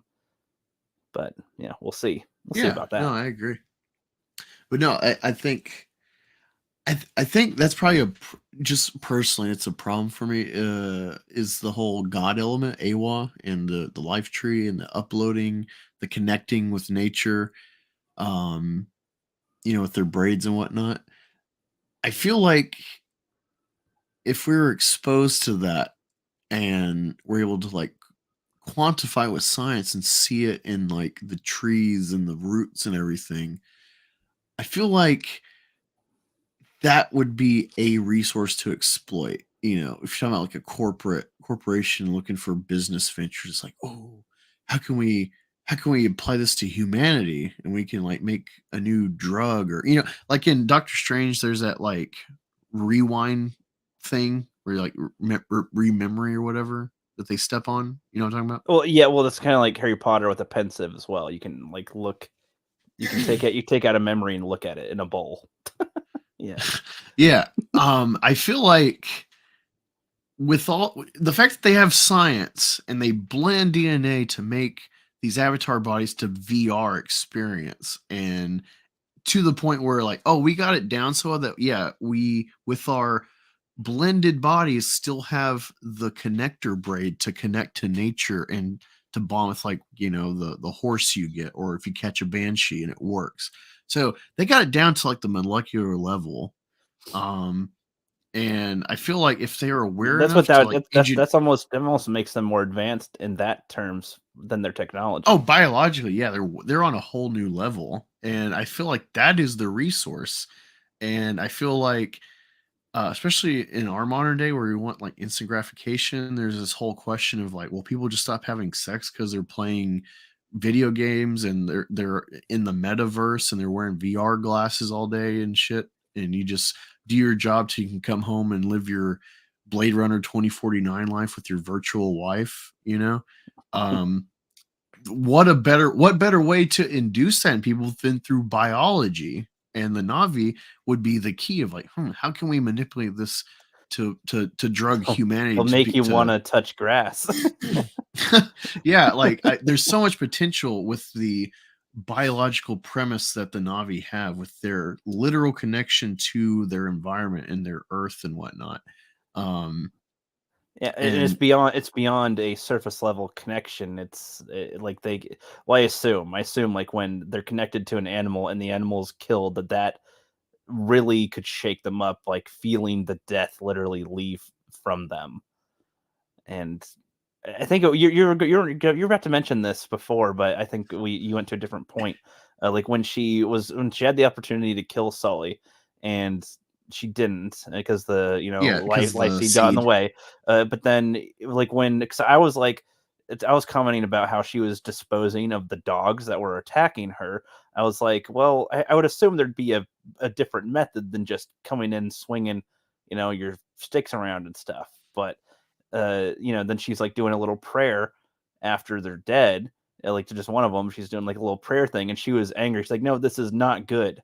Like, don't thank me for this. This was you were being retarded, and Yeah, you it's like you caused me to kill these creatures." And then later, you see her teaching him hunting, and like the difference there, I didn't realize that you pointed this out to me sort of where it's like when they were hunting that like the creature, like that was them like intentionally killing an animal for the purpose of food in their life cycle. So even though they're in touch with nature to a very hardcore degree, like they still have to eat for food, so they still have to kill other animals. And it's like in a much more understanding way where they do not want to pointlessly kill any animals. They will kill for food, but they have respect for the food as well. I don't know, like the way yeah, that yeah, that was like seen Mufasa, was you know, cool. it's like, yeah, we can eat whatever we want, but we gotta like be aware to not abuse that because we die and turn to the grass, and then the antelope eat it, and then we eat them, and so it's the circle. Yeah, You it's a know, good it's like, circle of life on Pandora, essentially. yeah, it's. I feel like a lot of paganism has that, and like Indians and whatnot. You know, when I was contemplating veganism, uh, because if anyone's like, "Wow, Angus is going to be a vegan," it was because like once you get into atheism and you start thinking about like, all right, we're just animals, but we have sentience, and so it's like we can harvest protein through beans and soy and whatnot. If you want to do that, almonds and whatnot, whatever. I understand a lot of these. Well, besides being like this, the nuts are very detrimental when you're factory farming them on a massive scale. They destroy nature. This mass farming because all the nutrients you're sucking up to make a nut, you know, in a tree. Um, but the idea I had was like, um, if I'm a jaguar, I have to eat meat. That's my programming. I don't have thumbs. I can't cook beans or whatever, you know. You're stuck with your biology. Humans, we manipulate our environment. We can do so it's like, you know, kind of this culpability of like, do I need to add this harm to the world? That was my idea. It wasn't that like I think animals are equal necessarily. So we clearly are like have a higher sentience and impact, but it's like, do I need to add this? It's kind of a Buddhist take, I guess. And having kids, you know, their mom's like, well, they're going to eat meat, so I'm still buying meat. And so it became like, all right, I'm not going to buy meat, but when we have meat, I'm not going to waste it because that's a bigger insult to the animal that died is to just waste it, throw it away or whatever. So I'm very big. I eat a lot of meat now, but I never waste it. I throw instead of throwing the bones in the trash, I throw it outside so a dog can walk through my yard and eat it, or a cat or whatever, skunk. So I'm returning as much as I can back to the earth within this modern industrial 9 to 5 life I live, you know. Um, Yeah, and so I really like shit like that in Avatar, like that little detail of like the vague religion that they have with the earth of, you know, necessity, not excess, and respect for nature in the sense of hunting for necessity, not for I'm fine with sport hunting because someone can do it for sport and donate the meat, you know, whatever. Or pests like boars down in Texas, overpopulating deer. That's all good, you know. Even if you're your gunshot to it is just a waste and you're gonna leave it, something will eat it, you know. Um, but yeah, no, I like little elements like that in the movie, and it's just yeah, I want to see more. I want to see because like it's surface level because they have so much to get through to make this thing, and so there's just so many angles to play. And yeah, the more I talk about with Rookie, the more I've watched it and stuff, the more I think about it, the more I'm like, I need to. This is I love Star Wars, but this is the universe I need to dig into. I need to get all the books I can, all the behind the scenes artwork, concept books. Like, yeah, here's concept art, and this is the idea. Here's the details that we couldn't say on screen about how this functions or this Interviews, plant life. commentary. Yeah, like, yeah, I'm going to start digging deep into Avatar because we're talking about it now because of recency, because of new things coming up. But like, no, I've really liked this since it came out, but I never had this like nerd YouTube sphere to talk about the movie, and so now I'm like really this movie's really got me thinking Yeah, it creatively. it is, and I mean, looking at it closer, I mean, that whole observation about just the way that they treat the animals after they're dead, like, I really don't know if people really understood it like that. Because when I first watched it, it's just like, "Oh, well, yeah, you kill the animal, and you're gonna eat it, whatever." Like, it was just kind of a whatever type of thing. It's like, "This is not a good thing." I'm like, "Oh, yeah, you don't like killing animals, whatever." Like, that was how I took it first, but with the context of the life tree and, about, like, Yeah, she teaching feels like a murderer about when essentially she because yeah, of she this. it was the way that she reacted to killing the things and was mad at him. Like, "Your retardism caused me to, kill these animals unhonorably. Like, Is that a new religion? we're not gonna eat these things. We're going to" what? Retardism. Retardism, yes. I'm a retardist. His retardism, his retarded actions caused her to kill the animals. She was, like, really angry about that, and yeah, she's like, "You're" when she says you're a child, it's not meant to be like, "Oh, you're just a dumb doobie doo." It's like you're in our body. You're essentially one of us in a weird way, but you act like you don't know anything about this world. You have no respect for it You right know now, nothing, Jake and Sully. yeah, but it's applied in an accurate way, and I mean, I thought it was a little cringe when, like, when, like, the life seeds were, like, surrounding him.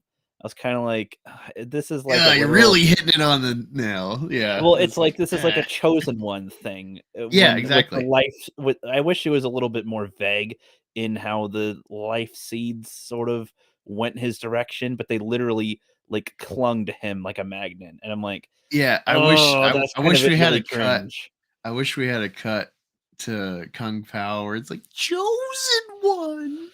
Uh, Wee yeah, that's kinda where that was going, and wee. so, like, that's something I'd criticize is, like, how overt so much of this is, and, like, I think that the way that the life tree interacts and, chooses, like, what it does to interact with the planet could have been slightly more subtle at least, would have been nice, but that's a small type of thing considering, what happens with it, and I think that's the biggest part. Like they have their own motivations as a people, but they consider in a like they when they pray, you could say, when they like to the life tree, like that's the history of their world.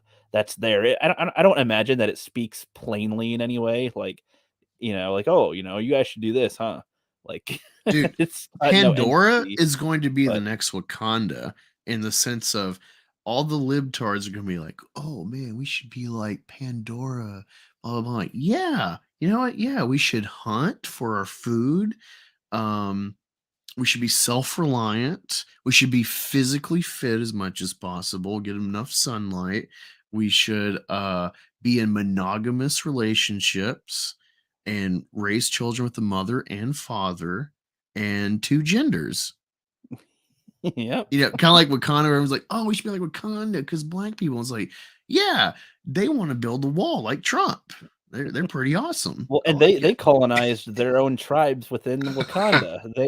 They seem to always skip that part. They were like there were 5 tribes and our one's 1, and now, we have little battles here and there to determine who's king, which is retarded. But yeah, y'all kind of rule over the people that are stuck in there with you. So, colonizers. Yeah, no, I But never thought of that. Yeah, it's really retarded. It's like it'd be like if in the ancient world it's like Greece, Egypt, Rome, Persia, Parthia, Gaul. They all got in a room and it's like, all right, so Rome, we are the emperor right now. But every few years or when the emperor dies, we're just gonna have like a little get together fight. And whoever wins is the emperor until the next guy dies. And it's like, and then all you right, can like oppress, and you can oppress the rest like we did. Like, the idea that like, oh, we'll be in power if, but we're open to not being in power. It's like it's not based. wait, Also not what? based. It's also not based on how anybody else thinks. It's, are you stronger than me? Are you stronger than our strongest guy with our intelligent race? It's Sure. literally Black Panther the movie is literally fetishizing savageness, savagery blended with, it's just this weird amalgamation of stupid. Like at um the Navi, you're less savage, oddly enough. it's well, I just mean like it's funny because like it's this big woke property as far as like the fandom and the adoration it has, but it's really just fetishizing Africa in its most like surface level things, and Africans look at that and they laugh at it They 'cause also it's like, played some rap music, I think, during one of the car which is like, chases. what the So fuck? Like, Africa doesn't really have a rap scene. I mean, like South Africa, because they're exposed to like the West, so you got like Diantword and like yeah, Weird yeah. Zeph, but Well, that's more of a white thing. so speaking of music, that was the other thing. I think that the music could be better for Oh Avatar. yeah, we need It's we need an soundtracks. Avatar soundtrack. We need None a of it, John Williams track. none of the soundtracks were that memorable, except for I think the one that played in the credits. I like that one. It was pretty good. But like, yeah, Yeah, there wasn't any that I'm like, oh wow, this is like really amplifying the scene. So it's just like, yeah, it's kind of generic to me the way they sounded. yeah, like Lord of the Rings, even though it's got really good music, it's kind of subtle. There's not a track where you're like, ah, but like when you hear the na, na, na, na, na, na, like you're like, hey, yeah, yeah. It takes you a minute to like, wait, is that Harry Potter? Like, no, no, no, it's not Harry Potter. Lord of the Yeah, it Rings. takes you a second to get into it. Yeah. But yeah, it's still got its identity. Avatar does not have a musical identity yet. Yeah, and if it does, I think that would be one element that would help bolster it to people's favorites. I can't wait. I can't wait till like we go tomorrow and there's like James Cameron does like a little opening monologue thing. It's like, got a lot of complaints about the soundtrack not being memorable. So I we tried. We couldn't find, we were gonna hire the dude that did Boba Fett and Mando, but he did that. So we're Solely, Jake Solely. that's even better. But no, it just the movie opens and it's like you get Avatar. It's like like, yeah, we didn't know what to do. So hey, it's We Disney. put We Star just Wars did Star over it. We Wars. just put Star Wars. This is Avatar music too now. It's Star Wars and Avatar. That's a good And one. you Yeah, get an just opening reuse. crawl too. Oh, see, Darth Yeah, Vader's music playing. That means it's a bad guy. The Imperial March. That's the bad guys are coming. That's funny. But yeah. yeah, you mentioned there wasn't like a villain, and I like your Sully song. That's awesome. That's what TV should do now. Like, what's the title of the show? There's the song. Uh, oh, almond, just stretching the almond. name Like, as yeah. tunes. We joke with that. Remember, it's like the guy's probably just like scratching his head, like, fuck what I do, like Boba Fett, Boba, Boba, Boba, Boba, Boba. Like, wait, do that again. Like, wait, I'm just spitball. And it's like, no, you're on to something. Do it again. Like, Yeah, do it again, buddy. We'll be recording now. Add instruments. Perfect. My cat just looked out the window like there's something fucking there. It's like, is there some dude creeping out there? Cat, don't fucking do that. Anyway, but yeah, so the music could be better, and I think that would improve it big time. Its effects, like honestly, like that's the thing too. It's gonna be a lot of it's gonna be underwater, so it's gonna be CGI people underwater. And I don't think a lot of some people I've heard say like, oh, we've had the technology for a while now. I mean, Right, to but a we have you degree, seen but Aquaman? It looks kind of cringe. well, I was gonna say that I think it varies depending on the movie, depending on what you want to show in the water, how much is gonna be in the water, like how like we have no idea what he's gonna do with the underwater bits, and I mean, this could really like maybe they have had it for a while, but they've been working on it for the editing and stuff for in post for years, maybe like trying to get a lot of it down because that's probably where it would take the most time is editing the stuff underwater. Like, I feel like that would take a long time to get that to look good. So I don't know. Like I'm just looking. I just noticed what Curtis said. Wee, wee, Yeah, wee. yeah. Again, the only part I liked in that film was the, "Oh, cute baby. Bye bye now," and then just There you go. rolls it down the hill. That was funny. But, I don't have too much more to I am say. bleeding, making So me the victor. so with Avatar like, with Avatar 2 coming out tomorrow, We need or Kung Pao too. shut the fuck up. Or we're gonna see it. How do you think the human element is gonna be in the second film? Oh, they suck. Or the military, I guess. I hate them. They want to But, kill blue people. I heard that They're trying to kill blue George Floyd, and I will not allow it. what I've heard is that there's gonna be a lot of white Marines and 1 Asian woman Marine. Well, I mean, This'll apparently show in China. depending on you know, the day, Asians really are just white people, you know. Right. Kind of not joking, audience. If you look it up, there's been articles about how like in rookies area like Oregon, Washington, California, they're like not counting Asians as POCs Yeah, because they're sometimes they rich. count them as white, yeah, because 'cause they're Yeah. successful. Also, there's been a big problem in schools, like universities, um, undercutting Asian admittance because they get in so easily because they're all so fucking smart. Yeah, it's stereotype, and you should be proud of it, Asian people.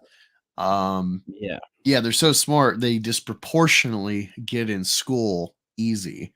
And so they've been undercutting, chopping the knees out for making the scores harder for them because they're Asian.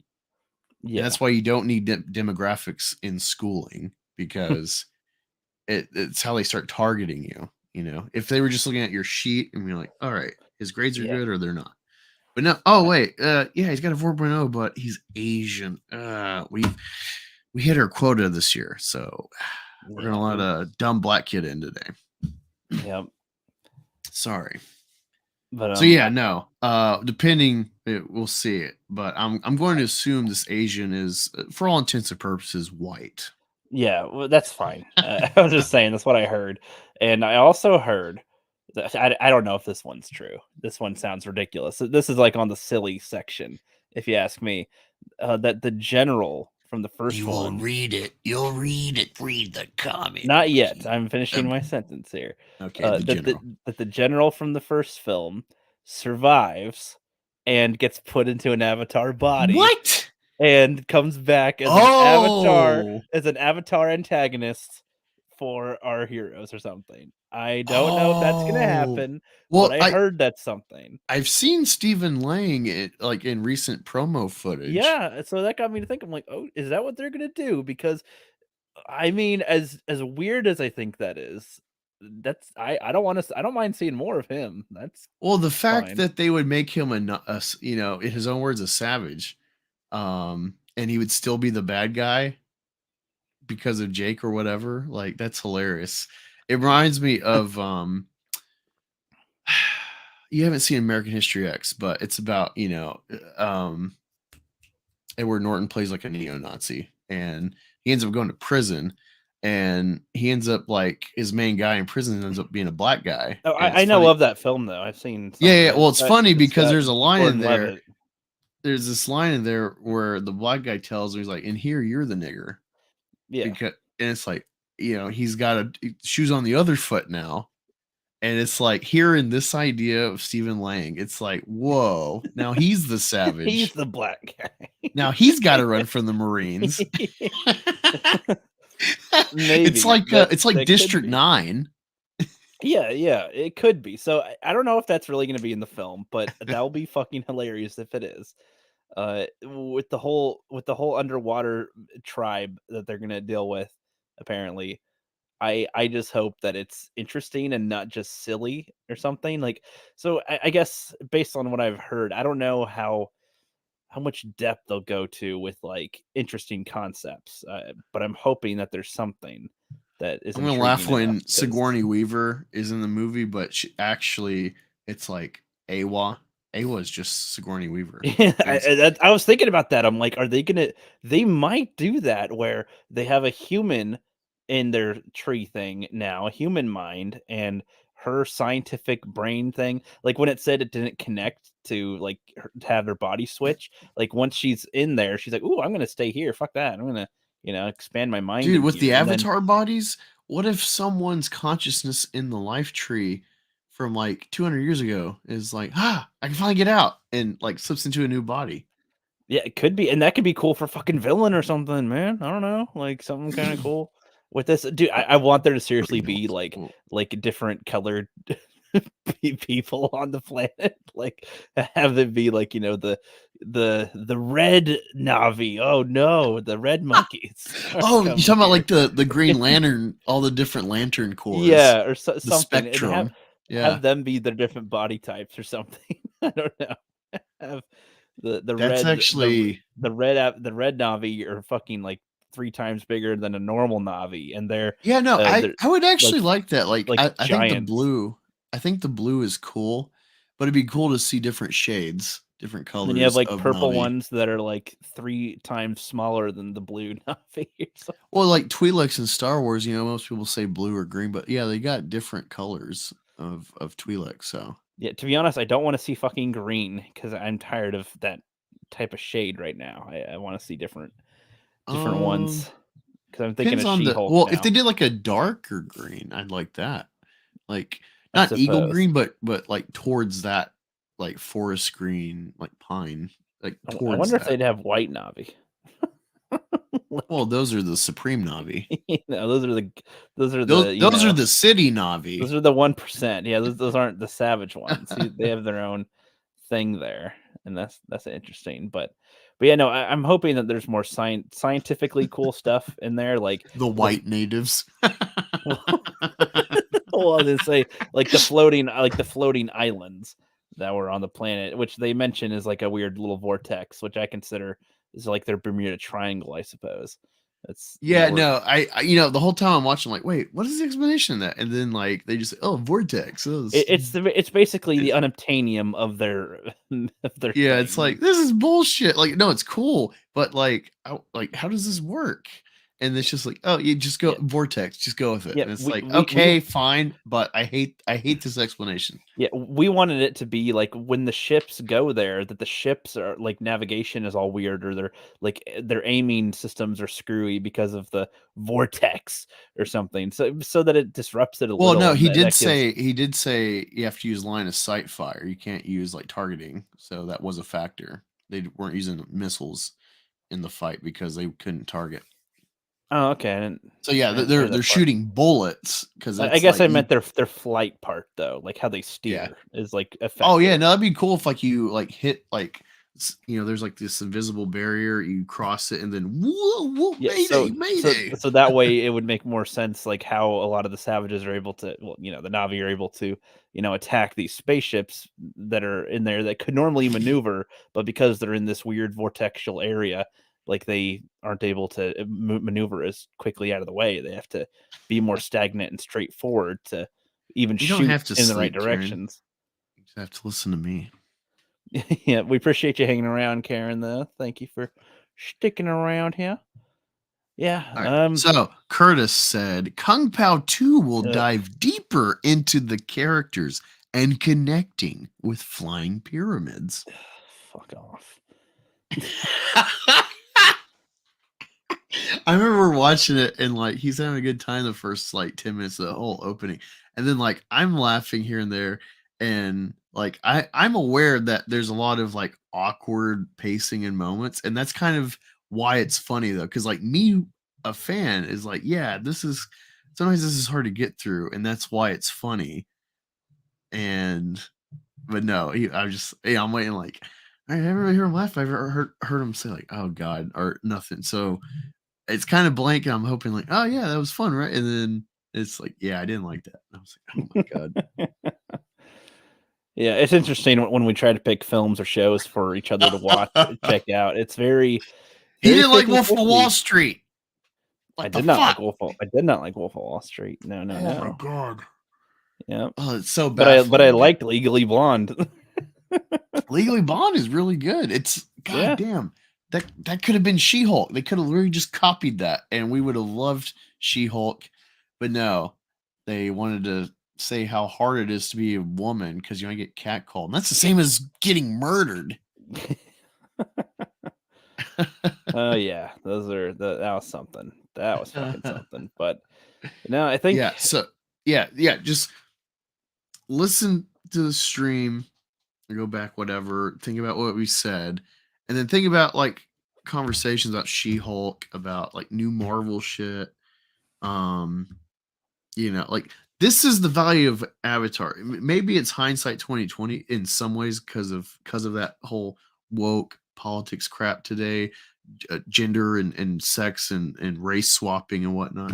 But goddamn, like this is first of all, for me, it's just organically. I already have an investment. It's only getting better and deeper with rewatching and talking about it. But yeah, I think the fact that like what we've been talking about has never crossed that threshold shows you like the value of it. Um, or at least like breath of fresh air, even if it's not your cup of tea or you're like, it's middling. I think it's just like, what a like little stress a off my shoulders. movie. It's a movie. Yeah, like well, that's the whole point. When people are like, it's pretty, but it's like that was the whole point. He's pushing the boundaries of how to make film. That's why this movie's fucking awesome. Look at what he did, and then how believable it is. 14 years later, all this is CGI. Yeah, I think people honestly forget that. It's like, oh, it's okay. We've seen things that rival this and whatever. It's like please name it. It's like What rivals this? Thanos. That's about it. That's all I can But name. That that's even one character, yeah. not the whole time and with other characters and whole environments that are a lot of the environments they went to in Endgame and Infinity War sucked. But Yeah, no, he looks Titan. Well, I cool. mean, Titan made sense to look like shit, but I feel like they wrote it that way, so they less effort, less detail. They had to render and whatnot. But that's what I mean too. Like what compares to this? There really isn't. Star Wars, but the prequels haven't aged well, CGI wise. And some of the CGI, like when you watch the battle droids get deployed in Episode One out of the carriers, that looks great. It's when like you have them with the gun guns and they're going through the shit. And it's like okay, it's CGI, but like just them, the robots, they look crisp. They look better than Wakanda and whatnot. Some like modern CGI.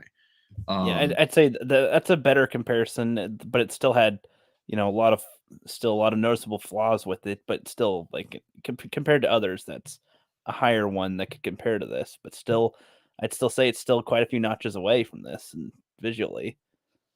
Like, yeah, I'm yeah, trying to I'm think just what other films have this much CG in it that looks this good the whole time, and like maybe Game of Thrones. the characters expressing themselves the whole way through, and as I don't know. That's done pretty well. I mean, Gollum himself, again, a character, but Oh yeah, Gollum and like Azog and whatnot in The Hobbit. Balrog, They, like those look neat, but like again, it's the whole film though. The whole like those they all don't. Not every scene blends well with them. I would say most of The Hobbit could, to a degree, compare. Um, Yeah, but there's so much of it where it does not work yeah. well, Oh no, especially in I the agree. Some it's like battle of the five armies when they're in the goblin thing. Like so much of it looks cheap, fake. It doesn't blend well. yeah. No, I agree. But there's a lot in there that is fucking gorgeous, and that's probably the best comparison I got of like massive CGI work for like worlds and Yeah, whatnot. for comparable to Worlds, yeah, that's probably a contender, but still lower on the list as far as just well, like it's probably the second thing that could be compared to this, but it's still by a far away margin. The one and two spot aren't right next to each other, and is what I mean. But Yeah, no, I can't think of anything else. But yeah, I think that yeah, pretty it's a good stream. much. I Yeah, I think we agree. got it. I'm glad Got we're it able all to out of our talk. Glad system we're till able to talk tomorrow. about that with that, and yeah, I'm looking forward to seeing Avatar 2. Even if I don't like it, I think there'll still be a lot to take from it that isn't. I don't want it all to be. I hope that people that criticize the film at least have more unique criticisms than what they did with the first Avatar. With it's like dances with wolves and stuff. I want a little more in depth ones that that go deeper into what is wrong if there's if it's pretty shit because I'm kind of tired of the surface level things like how with the Karate Kid the most positive thing said is wax on wax off and shit. It's like God, god yeah. that's not the takeaway from things. It's like, oh, you mean the line that the Medal of Honor winner said in the film that, while he was at war, his family was put in an internment camp and died. And so he's just had this hole in his heart. Karate Kid's about wax on wax off. No, I only seen it no. once and I'm like, oh my God, like no one talks about this tragic story of Mr. Miyagi and how he's still chugging along, cutting his little bonsai trees and being a father figure. No one talks about that. It's just fucking wax on wax Yeah, and the like I, I shake actually his want head to. meme. I actually want to see Dances with Wolves because the way Oh, everybody dude, so says good. that it's familiar to other things, I'm like, I don't know what the fuck Dances with Wolves is because everybody says this is like Dancing with Wolves. This is like Dancing with Wolves. What? Like, I don't know what the fuck it's about after a certain point when people say that these three or four different things are just like Dances with Wolves. I don't fucking Do know. you want to know why it's called Dance with the Wolves? I assume because it's like a a civil person going with savages, or like a sheep and wolves clothing kind of thing, or a wolf and sheep, Well, I mean, whatever. it's Like, simpler than that. It's how like in English, Indians will be named like uh walks on mountain, but like it's in like their language, so it sounds like foreign oh, gibberish.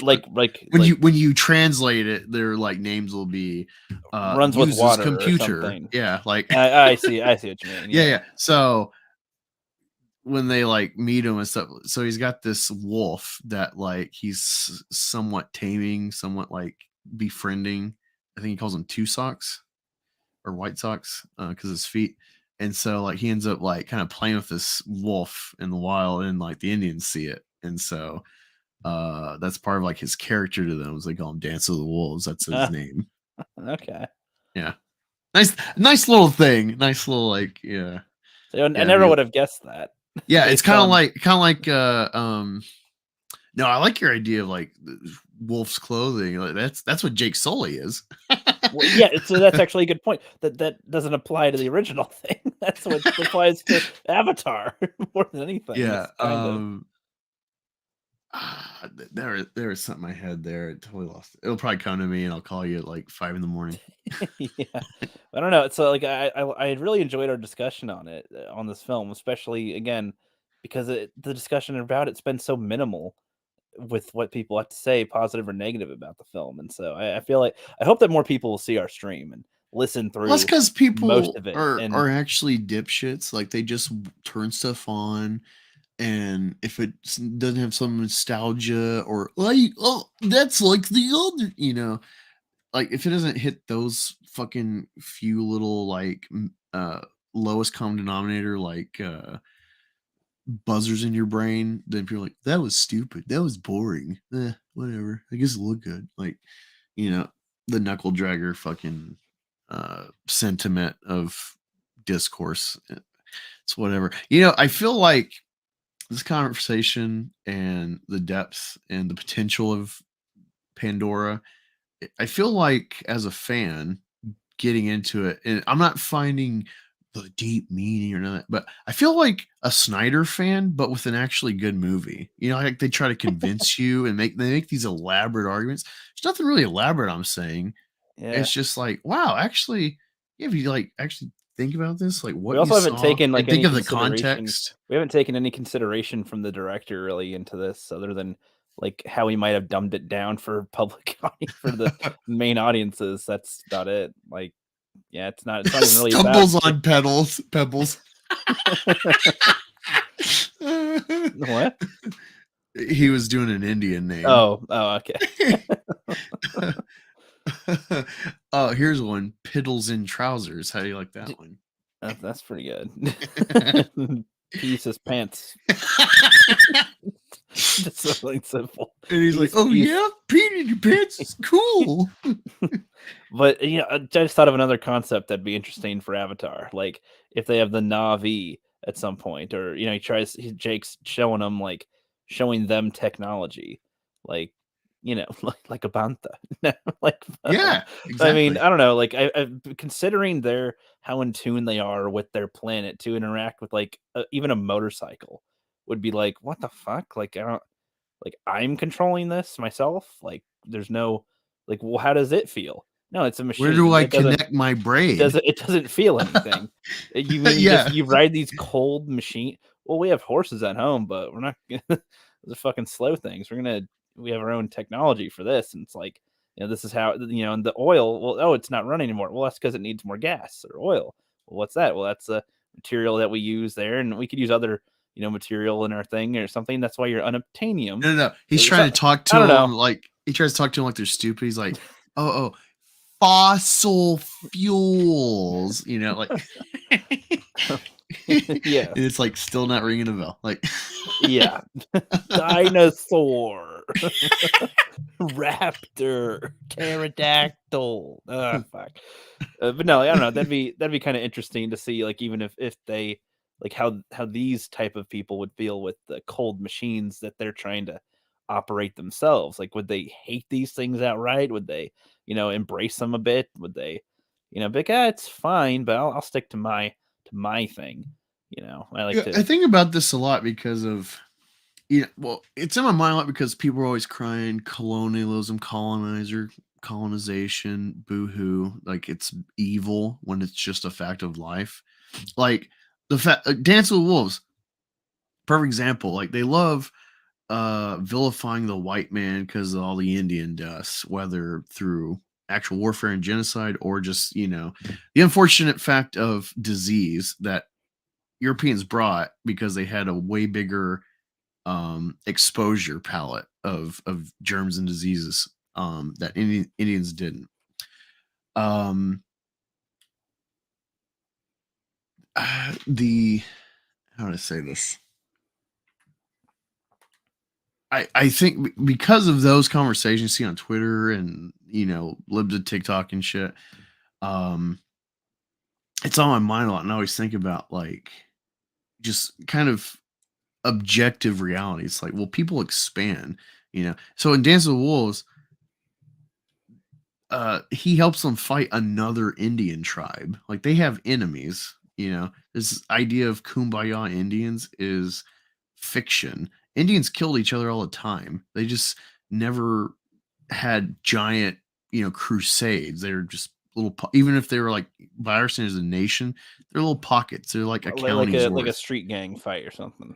Kind of to some, you might have like a big swath of land that you cover that's like this is our land, but you're all infringing on each other's shit. You're all crossing over. You're all hunting the same buffalo time here and there, So you're gonna get conflict, and that's the thing is like the Indian nations you know of.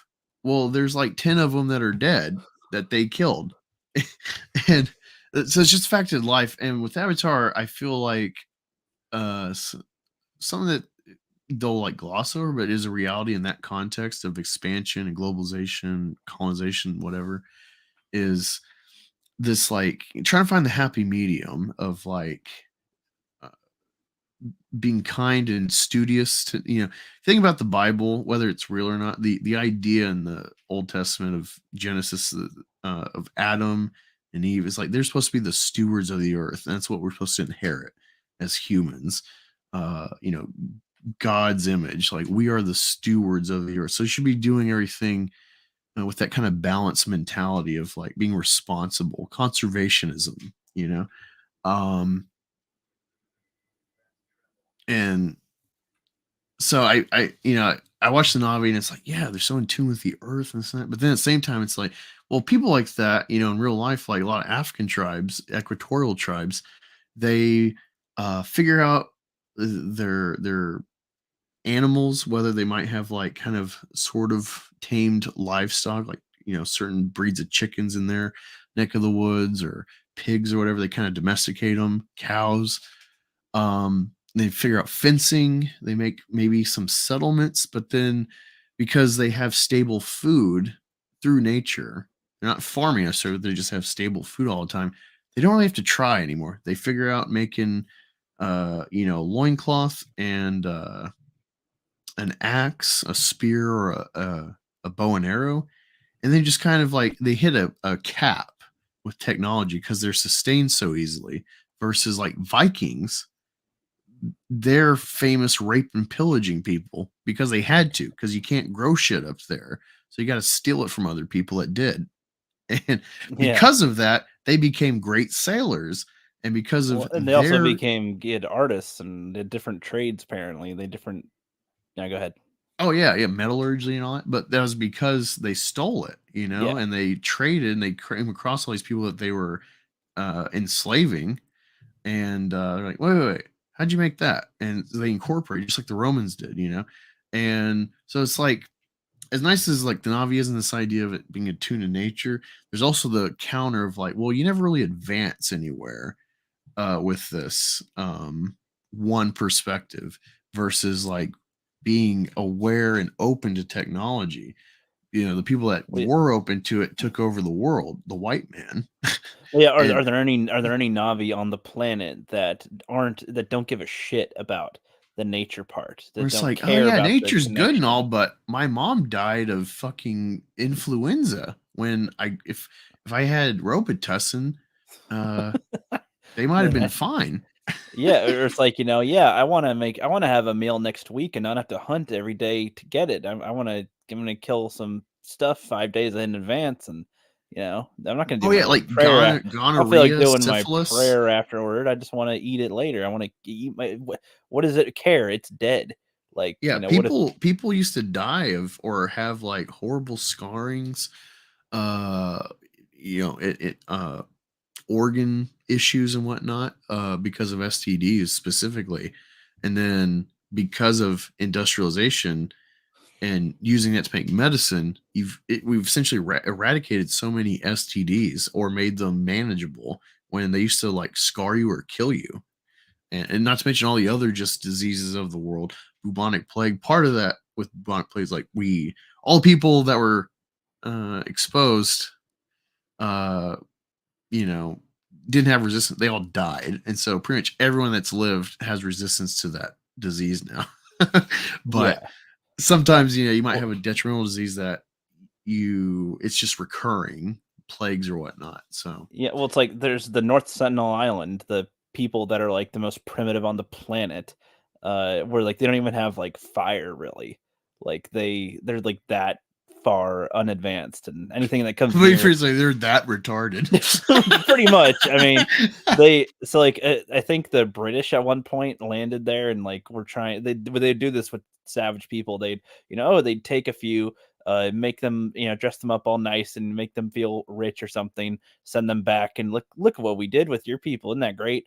But the people died pretty quickly because they have like no immunity to even the simplest of bacteria or germs, and they send them. So pretty much the North Sentinelese will attack anything that comes near their island with their sticks and stuff. But it's like, He's not wearing a yeah, mask. Kill my him. my Kill point him. my point was that they've survived for who knows how fucking long, but they have not advanced at fucking all. Like they are just they're just not even really fire makers. They're just around, and it's like, wow, that sucks. There's literally no advance. advancement. Well, yeah, like you can say one about like that's the thing. Like people love to fetishize this like nature view. Um, that like something like Avatar presents of like living off the earth and being attuned and whatnot. It's nice and it's good stuff. And we've so perverted ourselves from that to any extent.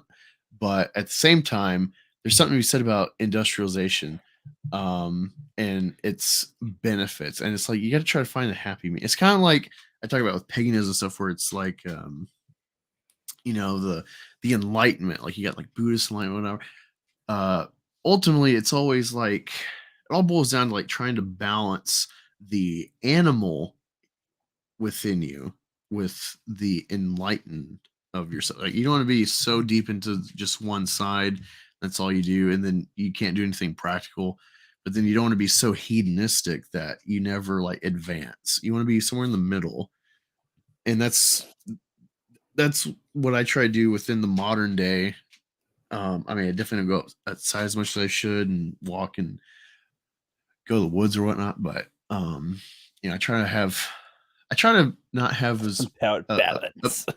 have a big what do you call it, like the carbon footprint or whatnot. I try to minimize where I can. I Yeah. have a lot of A big collection, but old shit stain on the planet, essentially. yeah, it's like I collect stuff, but I try to like really think about, do I want this?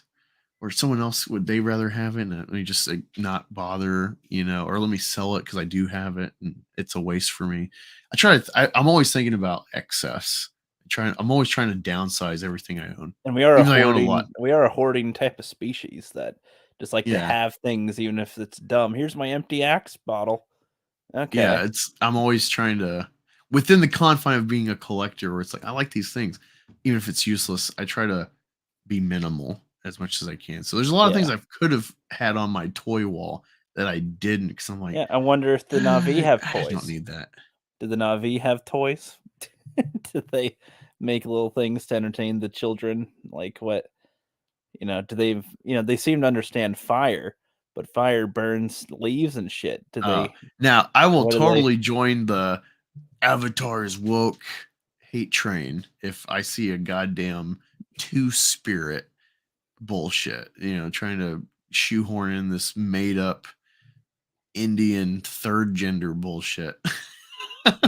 right. This is a Na'vi. They're neither boy or girl. No, it's a naver. Yeah. We call it this. We refer to it as it. Wait. Star Wars sequels are resonating. What do you mean? Are you talking about Rey and Kylo, the dyad or whatever?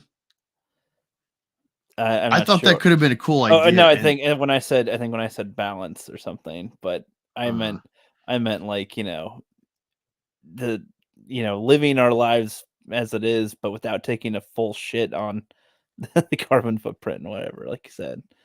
yeah. The Oh, having, that's a bad phrase because that instantly makes you think climate change or whatever. I don't really care. I think climate change is natural. but Um, I know what w- you mean in yeah, general here. Like, we're burning natural resources. Burning fuel is natural. It's in the ground. We pulled it out and we burn. It's of the earth. We're just putting it back in the sky, which sucks for us, but it's totally natural. It's fine. yeah, All for the sure. methane that that's just the ice Oh, melting and it's re-releasing what was already do here. the Navi have fucking cocaine or do they have Oh, dude, weed? yeah, no, honestly, they probably do. Like, there's this new field of study, Rogan talks about, and like someone found, I guess, uh, residue of like Greek wine, in their jars, or whatever. It had like shrooms or something in it, some sort of derivative.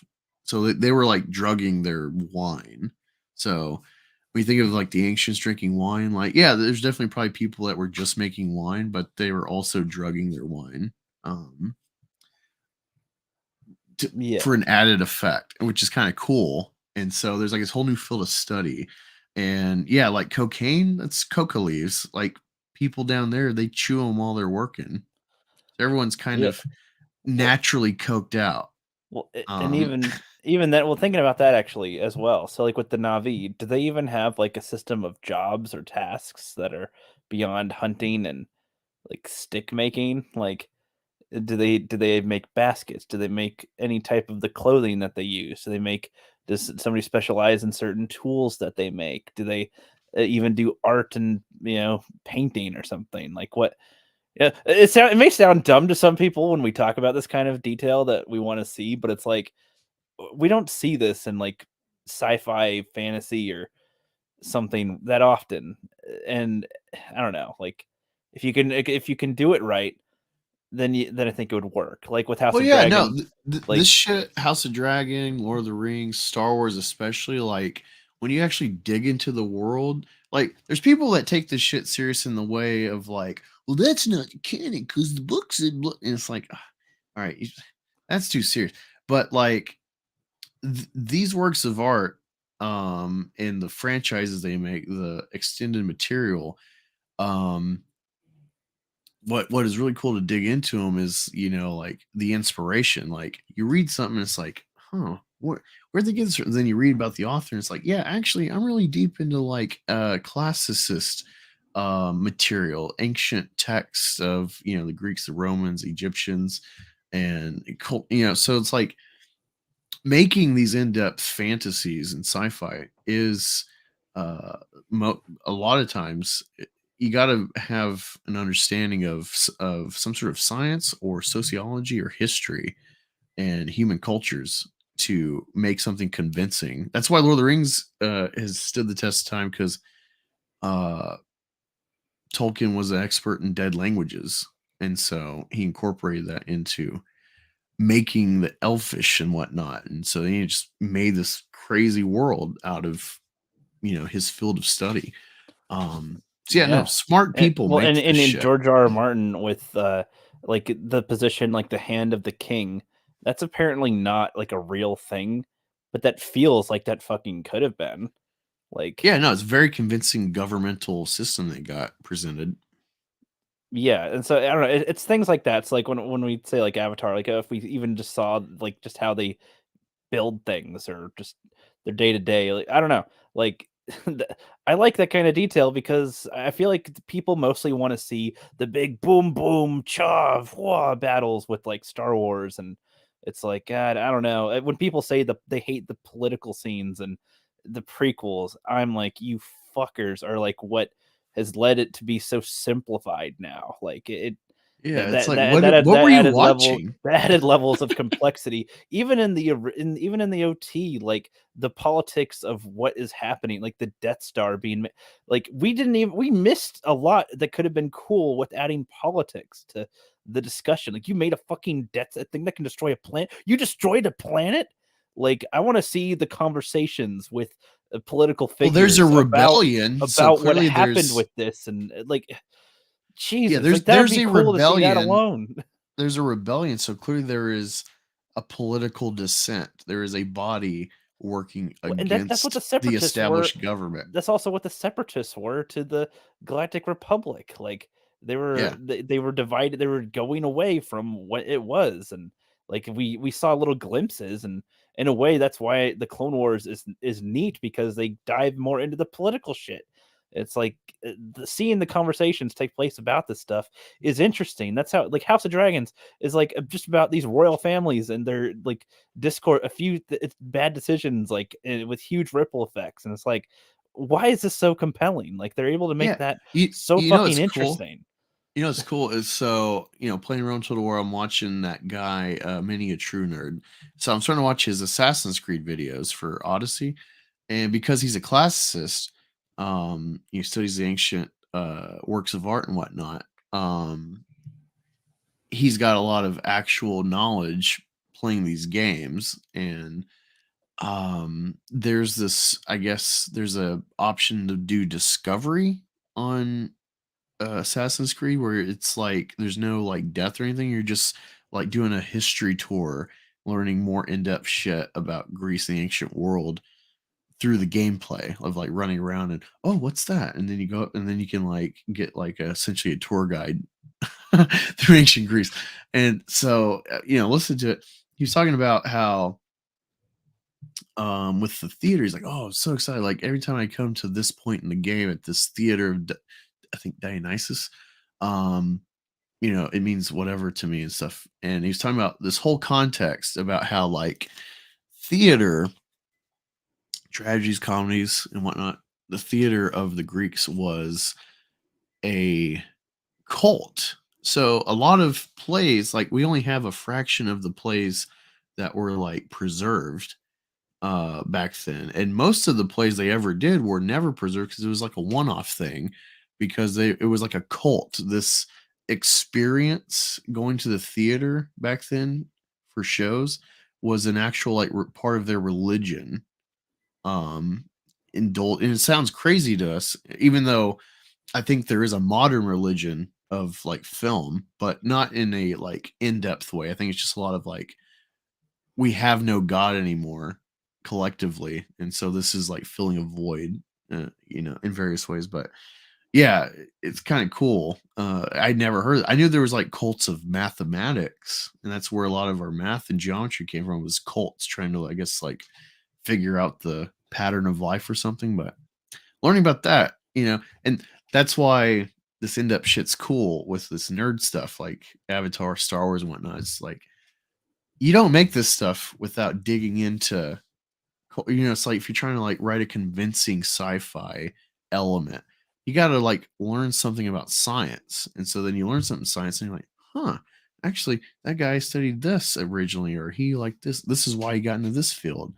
Like you learn about genetics, you might start reading about the Catholic Church history because I think is Joseph Mendel is the father of genetics. He was a monk.